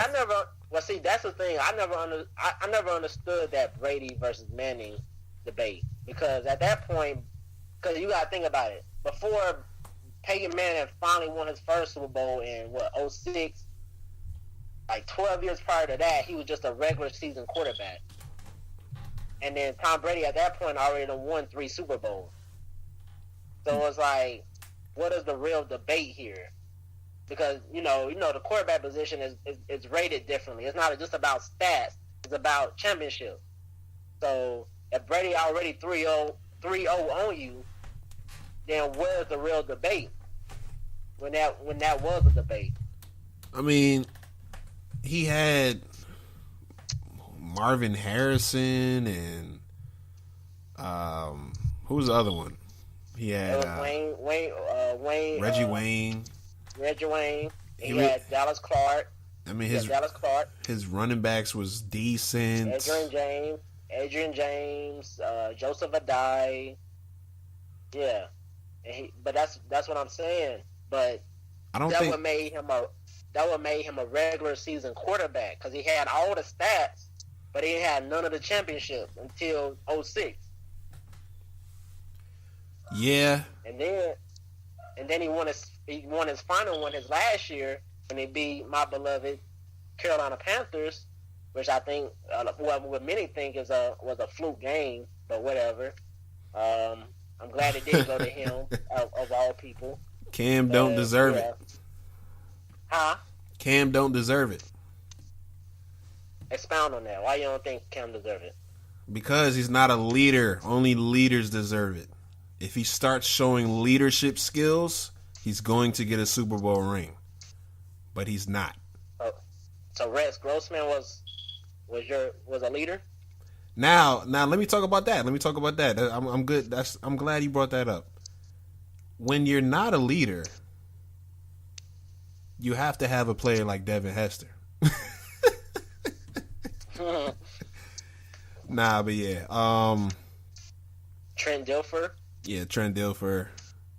That's the luck of the draw. They had what? Didn't he? Yeah, defenses. Defenses win games, man. Yeah, he had defense. He had Warren Sapp, Simeon Rice, Rondé Barber, John Lynch, Brooks. Bro, John Lynch, like, he changed the game. Not really changed the game, but like, yo, how many white, hard hitting defensive backs has been in the league from the beginning of time? I mean, not beginning of time. From his era and up, and even a little bit before his era. I mean, none come to mind, but I'm pretty sure that's some hard. I mean, you had a lot of hard hitting white boys at linebacker and shit. Yeah, at linebacker, but DBs, like, he's one of the few. But you know, like, safety is kind of like the offspring of linebackers. And you know, Jack Lambert of of the Steelers back in the day. He was only like 220 at 6'4". Yeah. He was basically a safety at playing linebacker. And plus, like back then, they ran more, so he had a lot of hard hits. He had a lot of hard hits. Exactly. Yo, can you imagine playing in that kind of football back in those days? Bro, I would probably retire in 1 year. That's why you have to give niggas like Walter Payton and Jim Brown and Barry Sanders and Emmitt Smith. You got to give them their roses, man. Yeah. Because they ran in an era where if you went through that, you went up the middle, you could possibly be facing death. yeah, that's facts. Fuck an injury, and you could be dead. and did you see how like Walter Payton ran? Like, yeah. You see how he ran like breaking tackles, like he went like head down and all of that. Like nigga, like are you the rubber band man? Like how do you like what the fuck? How did you do that? He would fling himself into these defenders like he wasn't scared, bro. Like I couldn't understand. I couldn't understand. Damn. Barry Sanders, he would juke them out, cross them up, speedster, blah blah blah.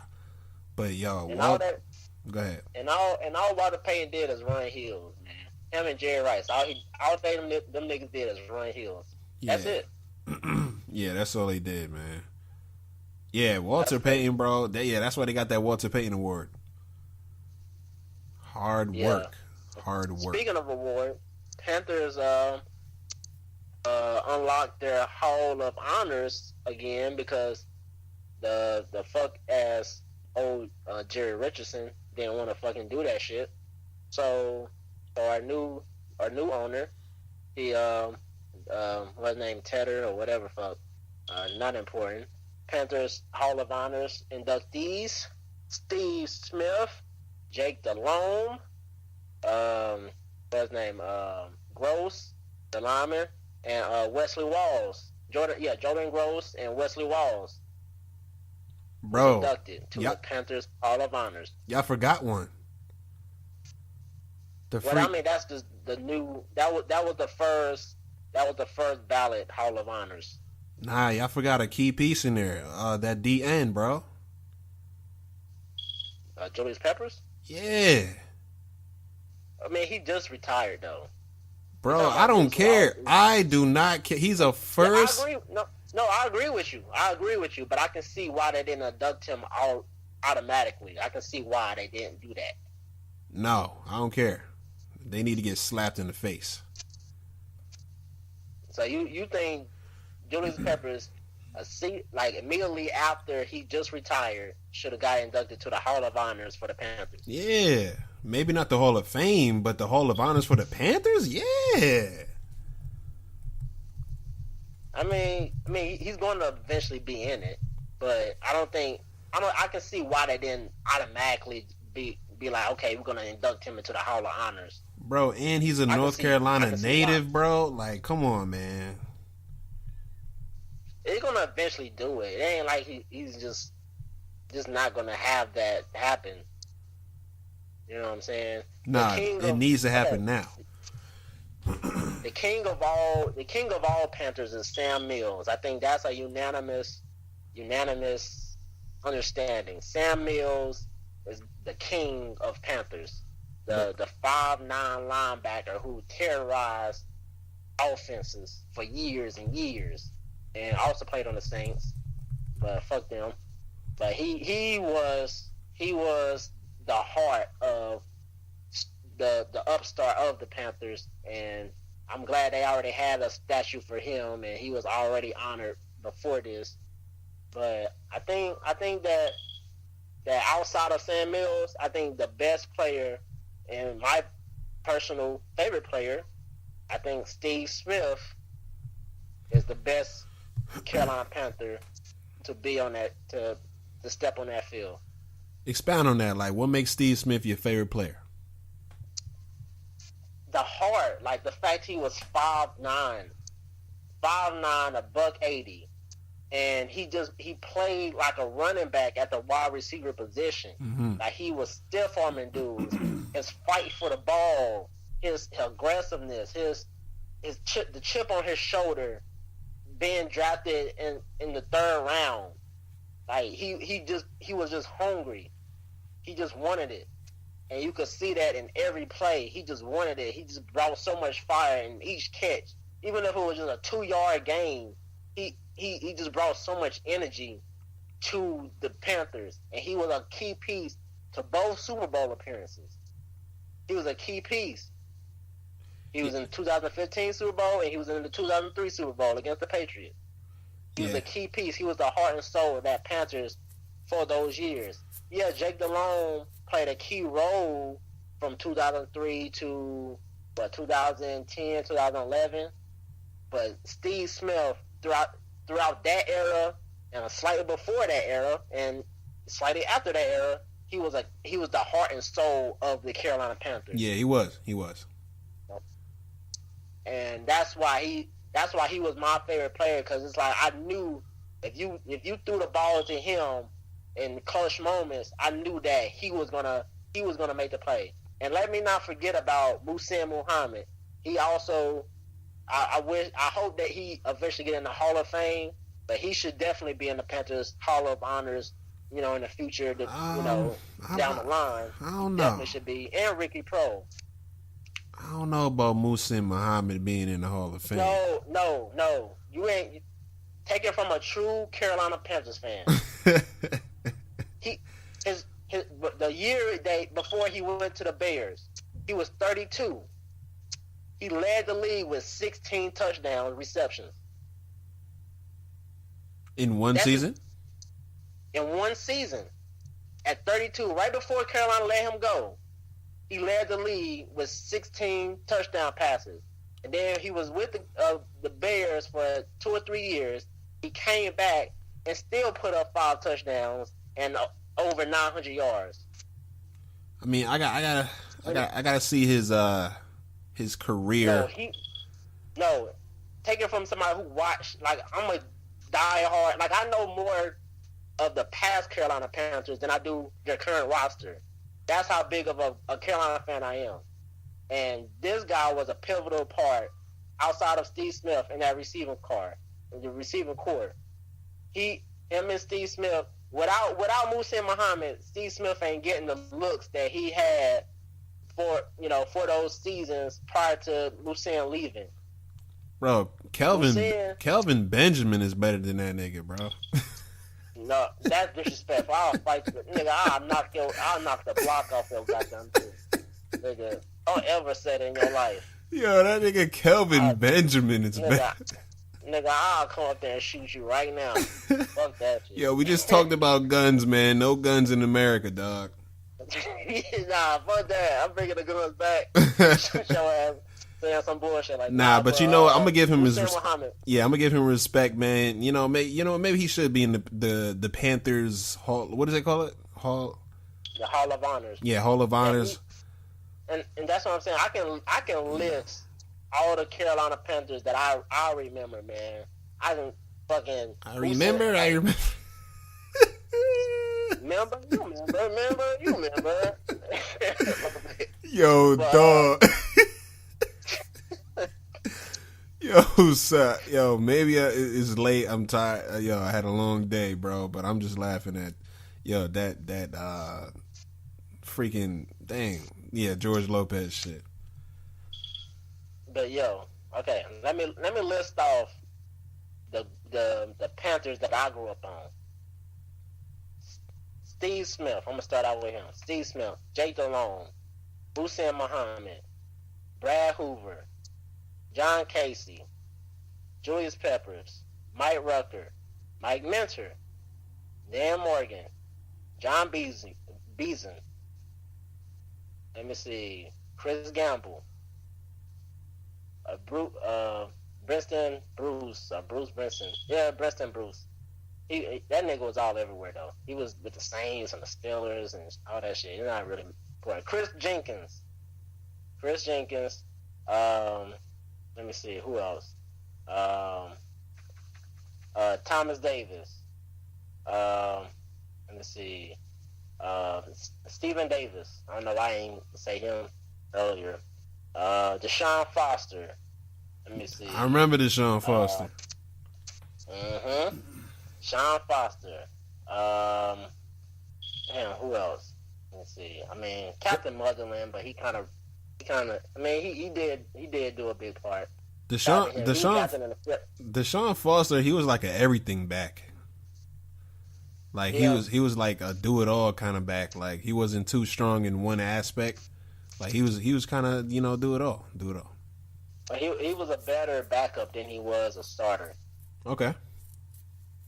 When it was him and Steven Davis, we was unstoppable.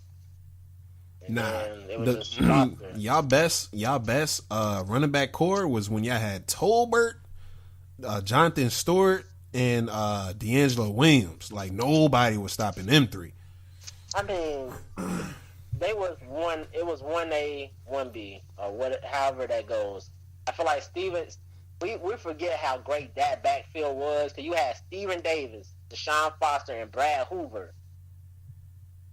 True. Brad Hoover, one of the greatest fullbacks ever, outside of Mike Allstott and Lorenzo Neal and Jason Richardson. Yeah, Jason Richardson. That he was up there as one of the best fullbacks in history. And then you had Steven Davis, all pro back, and then you had Sean Foster, a great backup. I mean, I don't know. It was close. It's close. It's close. I mean, I'm still gonna go with Mike Tolbert in them. Give me your Eagles history. Man, you don't want me to get started on my Eagles history, man. So yeah. So this is when we actually had corners, right? So we had Lito Shepherd and hold on. Brown. Yeah, Brown. What's his first name? Lito Shepherd and wasn't Michael Brown. It was Sheldon Brown. Yo, when I tell you those two corners, bro, like I always felt safe with those two. Sheldon Brown could put the hit stick on you too. And now he put the hit stick on Reggie Bush in that playoff game. Yeah, he knocked his wind out. Yeah, that was crazy. So yeah, I want to start off with those two because that's the last time I remember us having good corners. Now I have to mention Brian Dawkins. This guy. Oh my God. This guy was the voice, the energy, the leader, everything to the Eagles. This man even returned punts. This man, no. It wasn't a return punt. It was a fake punt play or whatever, and he just did it all. Like his openings were hilarious when he came out. He never cursed. He was a good guy. He was always humble, but he was a monster on that field. So I gotta shout that man out. If you're gonna say that, then if you don't say this next player, then your whole list is fucked up. All right. So I'm gonna go to. It's a defensive player, and he was old school, and he won a Super Bowl with Green Bay. Oh, the defensive end, Reggie, right? Reggie White. Yeah, Reggie White. He was. Okay. Go ahead. What? Who was better for y'all, Brian Dawkins or Reggie White? I'm gonna go with Brian Dawkins, bro. It's hot take. It's okay. The reason I'm going with Brian Dawkins is only because I remember him more than I remember Reggie White. And a safety, I can respect that. Like a safety, being the leader of a defense. Like, name another safety that's the leader of a defense in any era. John Lynch. Was he? Nah. They had Sapp. They had the linebacker. What's his name? Derek Thomas. I wouldn't say he was the leader. Derek Brooks. Derek Brooks, yeah. I'm saying of the Broncos. When he was with the Broncos, he was who was the leader? It was him and Champ Bailey that was the best defensive players on that Broncos team. Yeah, that was before the nigga now that's on there dominating. What's his name? The DN. Motherfucker, the DN. Yeah, I forgot his name, man. Damn, this is the Burg Bros podcast. We're a sports podcast, but we forget niggas' names left and right. Yep, left, right, and center. But yeah, let me continue. Let me continue this Eagles list, man. I'm gonna throw in. First, I'm naming all defensive players right now, but I'm gonna throw in Jeremiah Trotter, bro. He was that linebacker in the middle. Yeah, he was that linebacker in the middle. You know, he held it down. He always held it down. You can't forget about Javon Curse. You know, he was causing havoc on the end. And you know what's crazy is every time, cause you know how Tyreek last name is Curse, right? Yeah. But every time, like I would think about Tyreek last name, I would always think about that defensive end. Yeah, and I think Tyreek said that's his cousin or something. No fucking way. Yeah. If you talk to him, he's gonna say like that was his cousin or uncle, like some kind of family member. He's related to him in some kind of way. No way. They got the same height. I mean, it's the not athleticism is just not there, bro. Look at Michael Jordan's sons. So we compare. Okay. All right, go ahead. And we was thinking about Von Miller, by the way. Yeah, Von Miller, that's his name. Yeah, he's a beast. Yeah. So let me go to offense real quick, man. Obviously, you got Donovan McNabb. You know, when Terrell Owens got traded over there, I liked him when he was over there. And the beast of all beasts of running backs, Brian Westbrook. This guy could do it all. He can catch out the backfield. He can run. He can give you 100 yards rushing. He was an IQ player. He was always smart. He can block. He did it all. He can. Okay, so who was y'all best player on both sides of the ball? Brian Dawkins, man. He's my favorite. Better than McNabb? Better than Westbrook? I feel like Brian Dawkins was more.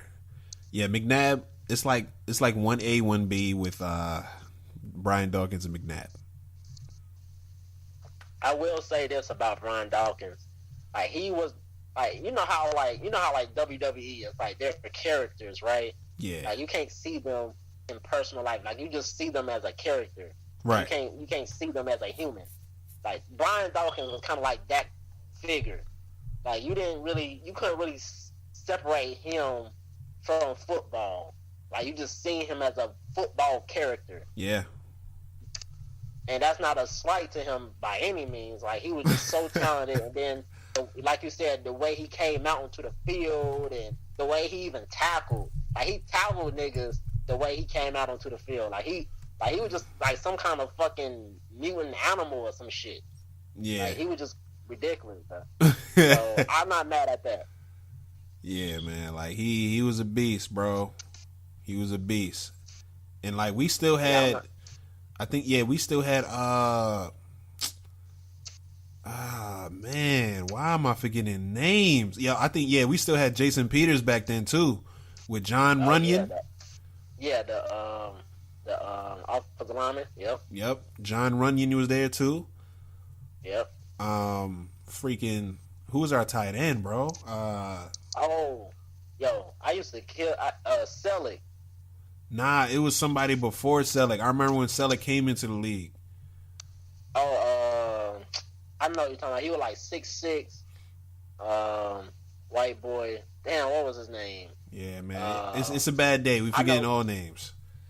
Nah, but I mean, to be fair, we kind of going back in time, like when we was like elementary school type shit. So we can kind of, because this tight end, you won't like he was like a Hall of Famer. Yeah, he was regular. He was a good tight end though for the Eagles. I know what you're talking about. Wasn't he like Andy something? I don't know. Something like that. Hold on, let me try to look this shit up. tight end. And we really didn't have too many like big time receivers. We had Mac Hollins, Chad Lewis. That's who it was, Chad Lewis. Yep. Yeah, he was a regular. Like 260. But I used to kill, cause when you know how when Eagles had Vic. Yeah. It was like what in 07, 08 or some shit like that. Mm-hmm. And Madden, bruh. I would kill that Vic to sell it. Shit, niggas didn't know how to defend that shit. I used to kill niggas with that. Bro, you know how I feel. Know how to defend it. See, that's how I feel about Cam Newton, bro. Like, I just feel like they're great players. You know, it was fun having them, but they just can't win the big game, bro. They can't win it. Cam is just still immature. He almost 30 and still immature. That's really what it boils down to. Yo, speaking of quarterbacks, bro, you remember that quarterback on Alabama, Tua Tagovailoa, something like that? Oh yeah, some crazy shit. Bro, they're already talking about teams tanking next season so they can get to draft him in 2020. Have you seen him play? I mean, yeah, he's a beast, but I'm like, damn, they talk about this nigga now. That's yo. Yeah, I mean that's how it usually is. If you have that kind of player, and who really kind of really resembles Russell Wilson, who just signed a major deal, 140, that's who he reminds me of. Yeah, me too. Russell Wilson. And if you got that in the upcoming draft, yeah, niggas gonna be watering at the mouth for this dude because he's next up. Yeah, how old is he? Like 20, 21? Yeah. He I think he going because he's going into his junior year, so he should be turning 21 or 22. I don't know, how his his schooling situation was, but man, he's 21 or 22. Yeah, he's 21. Yo, his first name got like 1, 2, 3, 4, 5, 6, 7, 8, 9, 10, 11, 12, 13, 14, 15, 16, 17, 18 letters. Yeah, it's crazy. But yeah, he's next up. A lot of people been talking about the Clemson quarterback. Oh yeah. He's a fucking grown man coming out straight out of high school. 30 touchdowns since freshman year. Like, man, he got a lot of upside. Obviously it'd be a safer pick to kind of, plan for a Tua than what's his name? Fucking goddamn. And you know what's sad is Clemson is my team too. That's my team for basketball. I mean football. Yo, G. Clemson. Give the people 5 seconds of information while I open the door for my little brother, bro. Yeah. So Clemson is a fucking football dynasty. I fell in love with this team when I visited campus like a year or two before I entered college. And when I went to their campus, I fell in love immediately. Word. Like immediately. Like because it just so happened that they were doing the little around this time, around the little spring training shit, and the little team signing autographs and shit like that.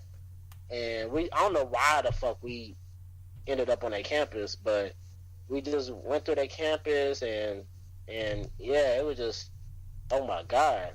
And that was the kickstart. That was right before they started their whole dynasty. And then from then on, that's when their dynasty happened. Mm-hmm. I'm like, man. And I wanted to go to that school then because I wanted to run track for them because they had track athletes out the wazoo.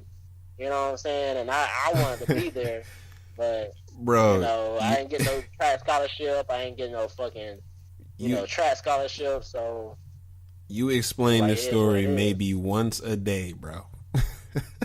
Yeah, it was just, man. Cause it just baffles me.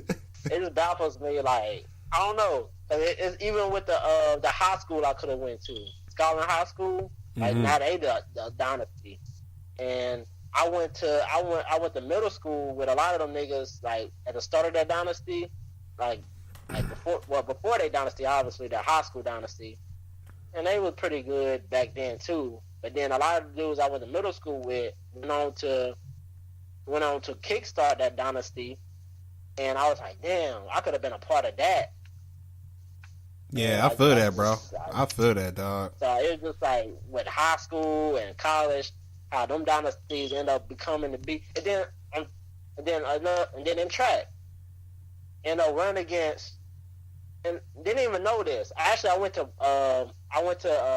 a daycare center with a guy at the time. He was doing track from the age of like 4 or 5 years old. Oh no! Doing AAU and shit. And guess what he turned out to be?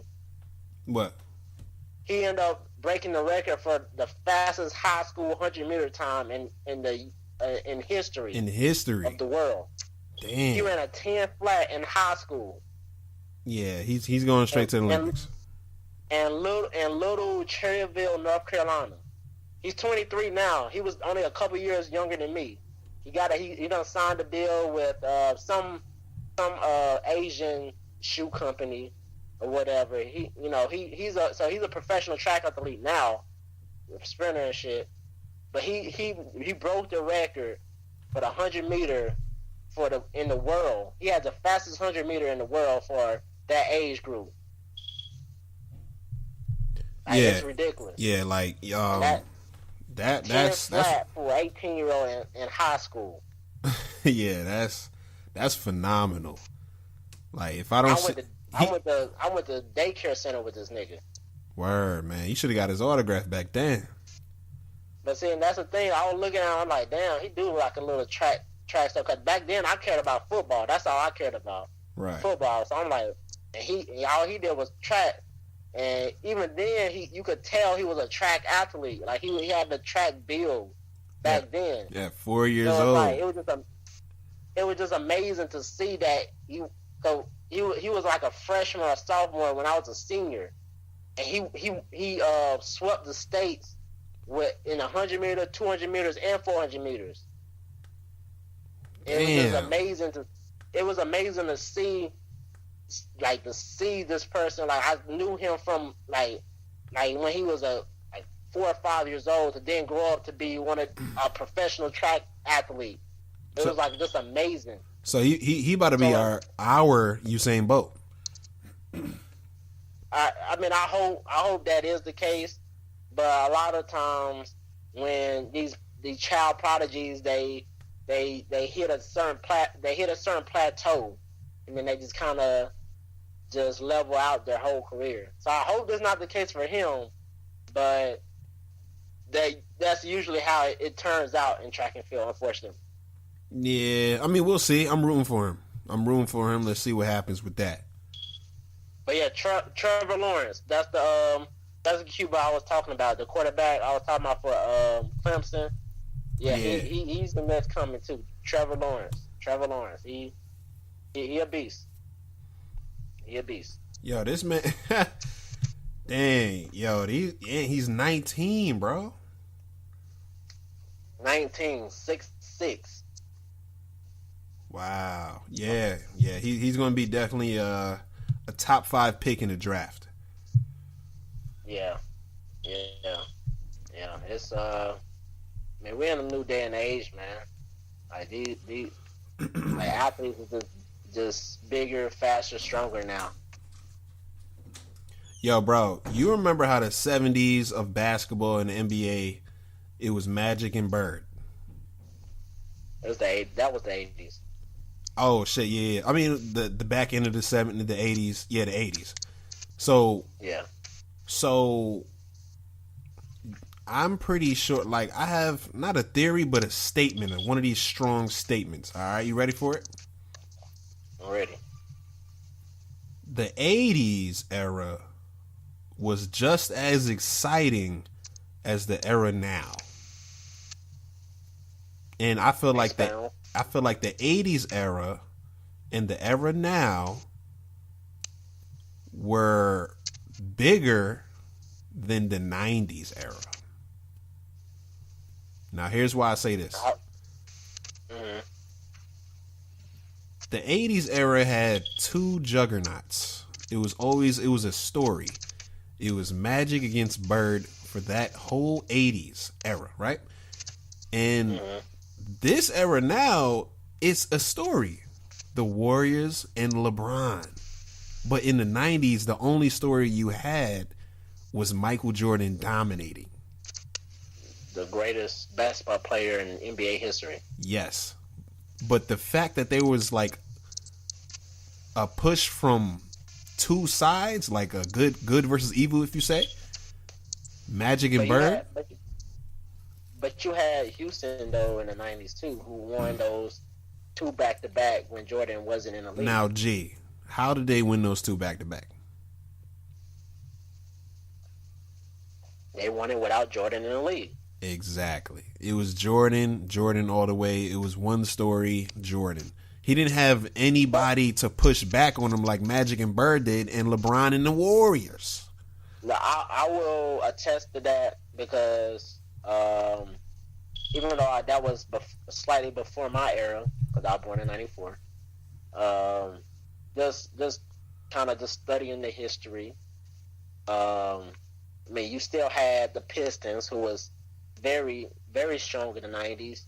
Still had, I mean, you had the back end of Boston, so they really wasn't really strong like that. But you had Houston in the West. You had the Hornets, who was good when they had Alonzo Mourning, and you know you had those guys. You had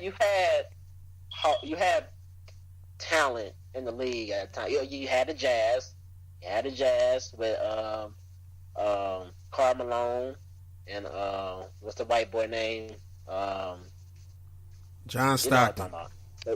John Stockton. Yeah. So you had them. You had potential contestants, but you know, because of Jordan greatness, of course he's going to prevail. 6 of 6. Right. When he's in the league. And what I'm saying is, it was one story. It was Michael Jordan's story, and that was it. But it was Michael Jordan, and he had to get through these obstacles. He had to get through Pistons. He had to get through the flu. He had to get through the Jazz. He had to get through. Each year, even though he knew that it's kind of like a movie. You knew the good guy was gonna win, but you just didn't know how. Right, but that's what I'm saying. Like, I'm not knocking that Jordan story of the 90s, but I'm just saying the eras of, you know, Magic and Bird was much more exciting, in my opinion, than the 90s with Michael Jordan, because you just knew Michael was going to get those rings, but Magic and Bird rivalry, that shit was something else in the 80s. That was something else. You didn't know, like, they kept winning championships back to back, both of those teams. I mean, and the fact that one was on the East and one was on the West, and they kept meeting each other in the finals, bro. What more can you ask for in the league, bro? No, that was exciting, and that's the reason why the NBA is the NBA now, is because of that. Right. But I think that Michael took the torch, and he took it beyond that, from the simple fact, like I said, the analogy is movies. It's like you already know the good guy going to win. It's just a matter of how. Yeah. I think that's what the casual fan fell in love with. It's like, damn, I know he's great. How he's going to get over this obstacle. Right. They fell in love with dominance. Like, that's what Michael Jordan showed. He showed dominance. He showed dominance, but but it wasn't like a clear cut dominance. It was like, damn, how he's gonna make it through this season? How he's gonna make it through that season? It wasn't like Jordan Bulls are such a dominant team that like a Warriors. You're looking at the Warriors like, oh, okay, they're a clear cut favorite. Regardless if they play bad now, they're gonna win. Bro, that's how the Bulls were looked at back then. No, but the thing is, Bulls just had Jordan. Nah, you didn't have 3 Hall of Famers on your team. You had Jordan, and then your next player was Scottie Pippen, who eventually became a Hall of Famer. But at that time, people didn't look at him like, oh, he was this Steph Curry. People view Scottie Pippen as what people view him now. Like, okay, he was a great role player that just so happened to become a Hall of Famer. Like Klay Thompson. They look at So that's what I'm saying. But when you look at the Warriors, you think of 4 great players. You're not thinking of, it's KD and Steph Curry and then the whole game. You're thinking of KD, Steph Curry, Klay Thompson, Green. You going down a whole list before you even get to somebody like, oh, okay, he all right. And then it's like Bulls, you think it's just Jordan. And then then it's like, okay, you had Rodman for a couple years. You had Scottie Pippen, throughout that whole time. But, I mean, okay. I'm thinking about Tony Kukoc. Who was talking about Tony Kukoc? Me. Okay. The fact you even remember his name as a win for Tony Kukoc. Okay, so that's what I'm saying. Nobody at that time was looking at. Only reason they were looking at the Bulls as the favorite is because of Jordan. It wasn't because that whole team was like the all-star that was top heavy, and then you had some good talent coming off the bench.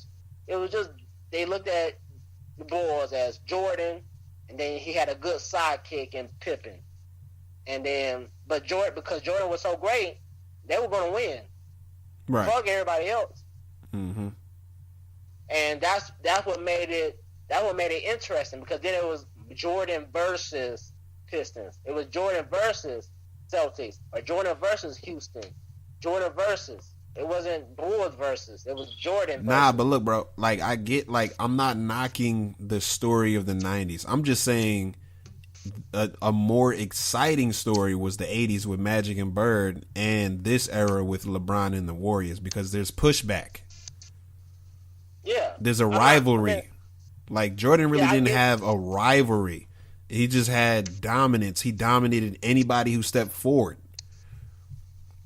But that's for people who that's for like true basketball or sports fans in general. Like, you can appreciate a good pushback. Right. Before the casual fan, the reason why it became global is because of the Bulls. More specifically, because of Jordan. Right. Why you think Jim Kong-un, or whatever the fuck his name is, loves Rodman so much? Because he was a pivotal part of those Bulls. Right. Or why you think Rodman got the Hall of Fame? If he was anywhere else, he wouldn't have been in the Hall of Fame, or barely would have got in. I don't know. Because he was with. Yeah, I don't know about that. I don't know. Nobody knows. But I mean, it's a fair assessment. But that's the difference between a Michael Jordan and a Kyrie Irving. Michael Jordan make the people around him better.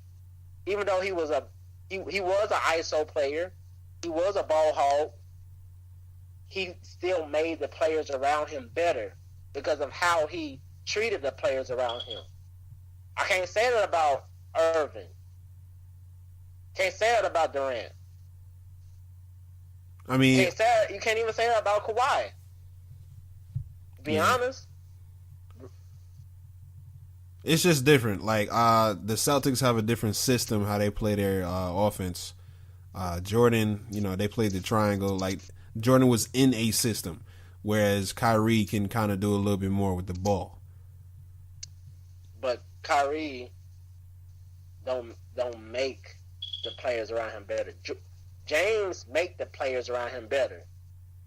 But the thing is, he went to the Lakers that was injury riddled, and I mean that's the main thing. They was injury riddled, and then you had a bunch of, they were still young, so but he still uplifted them because they went from not making the playoffs the year before to be at some point been the fourth team in the Western Conference, the tougher conference.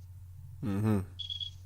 And James, for his first few years in the league, took the sorry-ass Cleveland Browns to the finals, even though they got swept. You said Cleveland Browns, bro. Yeah, Cleveland Cavaliers. They the same. They the same. Yeah, it is. He took them. You get mixed up with them. They still sorry. They both was they're just equally sorry without LeBron. LeBron took the Cavaliers to the finals. Who did he have? Don't tell me Eric Snow. Ilgauskas. Don't tell me Eric Snow. Ilgauskas? Because he was 7'3"? That's it? That's it. Yeah, that's it. That's it. Snow and Ilgauskas and Hughes.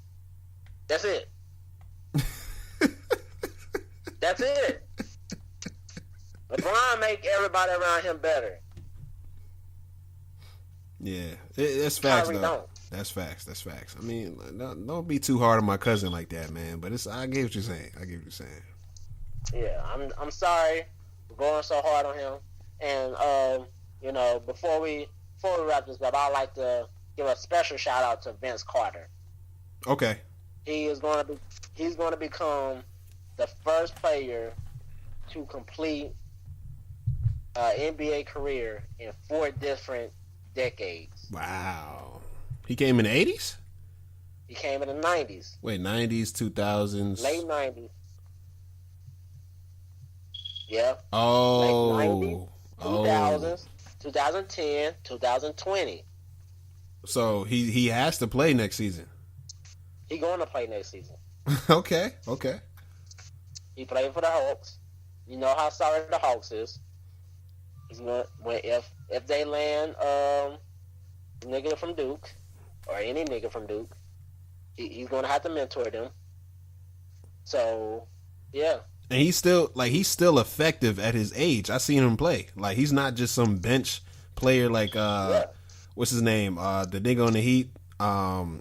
The power forward, man. You think about Udonis Haslem? Yeah, he's all the way on the bench. But Vince Carter, he comes off the bench playing valuable minutes. You know what's crazy is? I remember the old heads before I remember the new people. Word. So I remember Udonis Haslem before I remember Zion Williamson. Yeah. You notice that I said the niggas from Duke. And then, as soon as you said the nigga from the Heat, power forward, I said Udonis Haslem. Yeah. It's crazy. It's a different time, man. It's just a different time. But yeah, I want to give a special shout out to Greg Oden for receiving his degree at Ohio State University. Wow. Yeah, man. He went back to school. He's been working on it. I know, he had a situation with the NBA, but, he got his degree.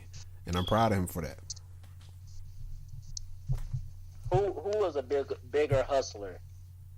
Greg Oden or Jamarcus Russell? That came out at the same time. And they both were number 1 overall picks.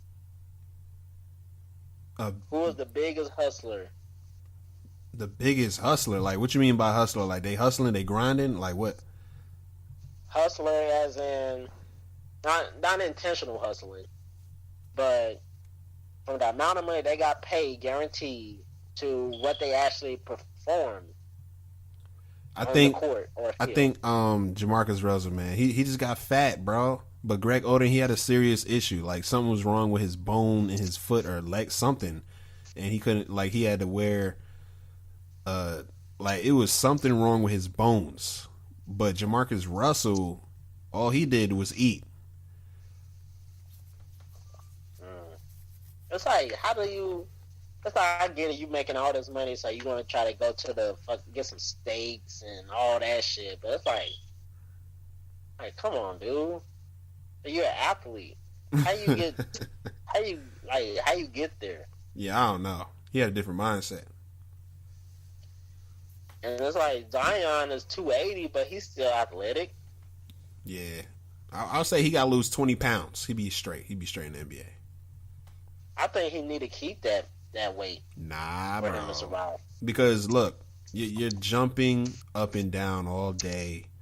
The way he plays, you're going to have to let some of that weight off. But in that very same point, the way he plays needs that weight. Because that's the only way he's going to get those rebounds. That's the only way he's going to be able to draw that foul and get that and one. That's the only way. If he drop weight, he just becomes weaker. No, Charles Barkley dropped weight and he became a good player, a great player, a Hall of Famer. Different players, different body. What you mean? It don't work. The human body don't work the way people want to think that it works. Sometimes people, their body type or however, sometimes it maximizes their ability. I feel like Zion's, his body type, maximize his ability because most of that could be muscle, and then a smaller percentage than what people say is maybe baby fat, and then maybe it's the opposite. But the only reason he's a big deal is because his athletic ability, because of his weight, and with his weight. Man. And if he lose weight, he's not going to be as strong, clearly, because if you losing weight, you're going to lose muscle mass as well. You don't just lose just 20 pounds of fat and just keep your muscle. You're going to lose muscle mass as well. I feel that. So you're not going to have the same jumping ability. You're not going to have the same strength. So you go to 260, you're still going to be weaker than when you're at 280. He's still going to be dominant, bro. But I don't feel like he's going to be too much weaker. It's 20 pounds. 20 pounds is a lot. Bro, but 260 is still a lot.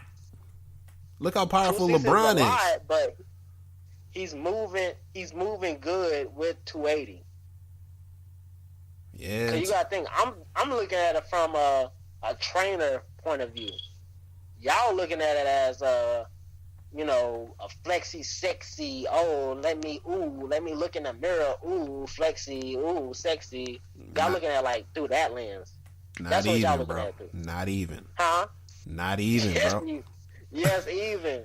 Y'all saying, oh, if he get a 6-pack, oh, he gonna be killing the game, nigga, child. You the only one. Yo, you the only one that's saying that shit. Bro, we just trying to watch out for him because he may rip something, pull something. You can pull, bro. I'm 170. I'm 100 pounds less than this man. I don't tore more hamstrings. But I'm saying you're not than a whole Duke basketball team. You're not grabbing rebounds every day. Grabbing rebounds and grabbing the track with spikes is two different things. You don't have to jump up and down, so that weight is not coming down. Like, the weight is always going to come down on him. But, okay, so then let me give you some physics, then, of the human anatomy. When you're jumping up and down, your hamstrings is not dealing with as much. Yeah, your knee joint is dealing with a lot. Your hip joint is dealing with a lot. Not as much as your knee joint. But when you're jumping, when you're going vertical, your knee joint is dealing with the most pressure. So the only thing and yes, the hamstrings are connected at the knee joint. It's inserted at the knee joint. But because of its connection to the hip and the knee joint, it's a dynamic muscle. All muscles are dynamic, but it's a multi-jointed muscle. So during that movement, it's not shrinking or extending as if he's sprinting. That's why more sprinters have hamstring issues or, those kind of injuries as opposed to basketball players or volleyball players, because you're going up and down, you're jumping, you're more so dealing with quadricep or patella tendon issues. So he could endure that, But at the same time, he hasn't at this point in his life. And yes, you can say because he's young, and as he get older, he can weigh down. But if you're looking at it through a trainer's lens is gonna be like, okay, as you develop, if you're not already enduring those kind of injuries and going into this, because I mean we all seen the freak accident that happened when he, in that game with the shoe fucking broke and all that shit. That was a freak injury. That wasn't because of his size. It wasn't because of what he was doing. It was because the shoe was trash. And if you're looking at just purely what his mechanics is, what his weight is, what his height is, prior to that injury, he had no issues. If he continued that, he would have continued to have no issues because he was used to playing with that kind of weight. And that's why he's as dominant as he is. It's different if he get injured and he gained that kind of weight. Now it's different. Now you adding all kind of pressure to muscles and joints that's not used to it. But he was used to playing with that kind of weight. And that's the difference. So if you lessen that weight, that can extract from his playing ability. Might not be a lot to be noticeable to the naked eye, but it could hinder him a bit, especially going into the NBA with a more physical, stronger athletes, faster athletes. And you know what, G? You put a cherry on top with that closing statement. That was a great one. You spoke a little Chinese in the beginning of it. 'Cause I didn't really understand all the, the muscles, the bone, the parts of your body. I didn't really understand the analogy and all that stuff. But I got what you're saying. Yeah. Yeah. I mean, that's what I'm saying. It's different if R.J. Barrett, who's 6'7" and 210, he get injured and gains 70 pounds, his frame is not going to be able to hold that because he's not used to it. That's facts. Zion Williamson, he's been playing with his weight for so long, he's used to it. Yeah, that's a man child. That's the difference. Yeah, man. But let's get up out of here, G. Yeah. So thank you guys for listening. Make sure you guys follow us on the Burg Bros Podcast on Instagram. Facebook page is coming soon. Keep watching our videos on YouTube, and you can follow me on Instagram and Twitter and all that social media stuff at the Crooklyn Third. And what you got for me, G? Just keep following us on social media sites. Keep subscribing and tuning in to the YouTube when we upload. Hopefully in the future we can get on other platforms, but as for now, we're on YouTube. And that's what we got. Yep. Like I said before, thank you guys for listening. This is the Burg Bros Podcast.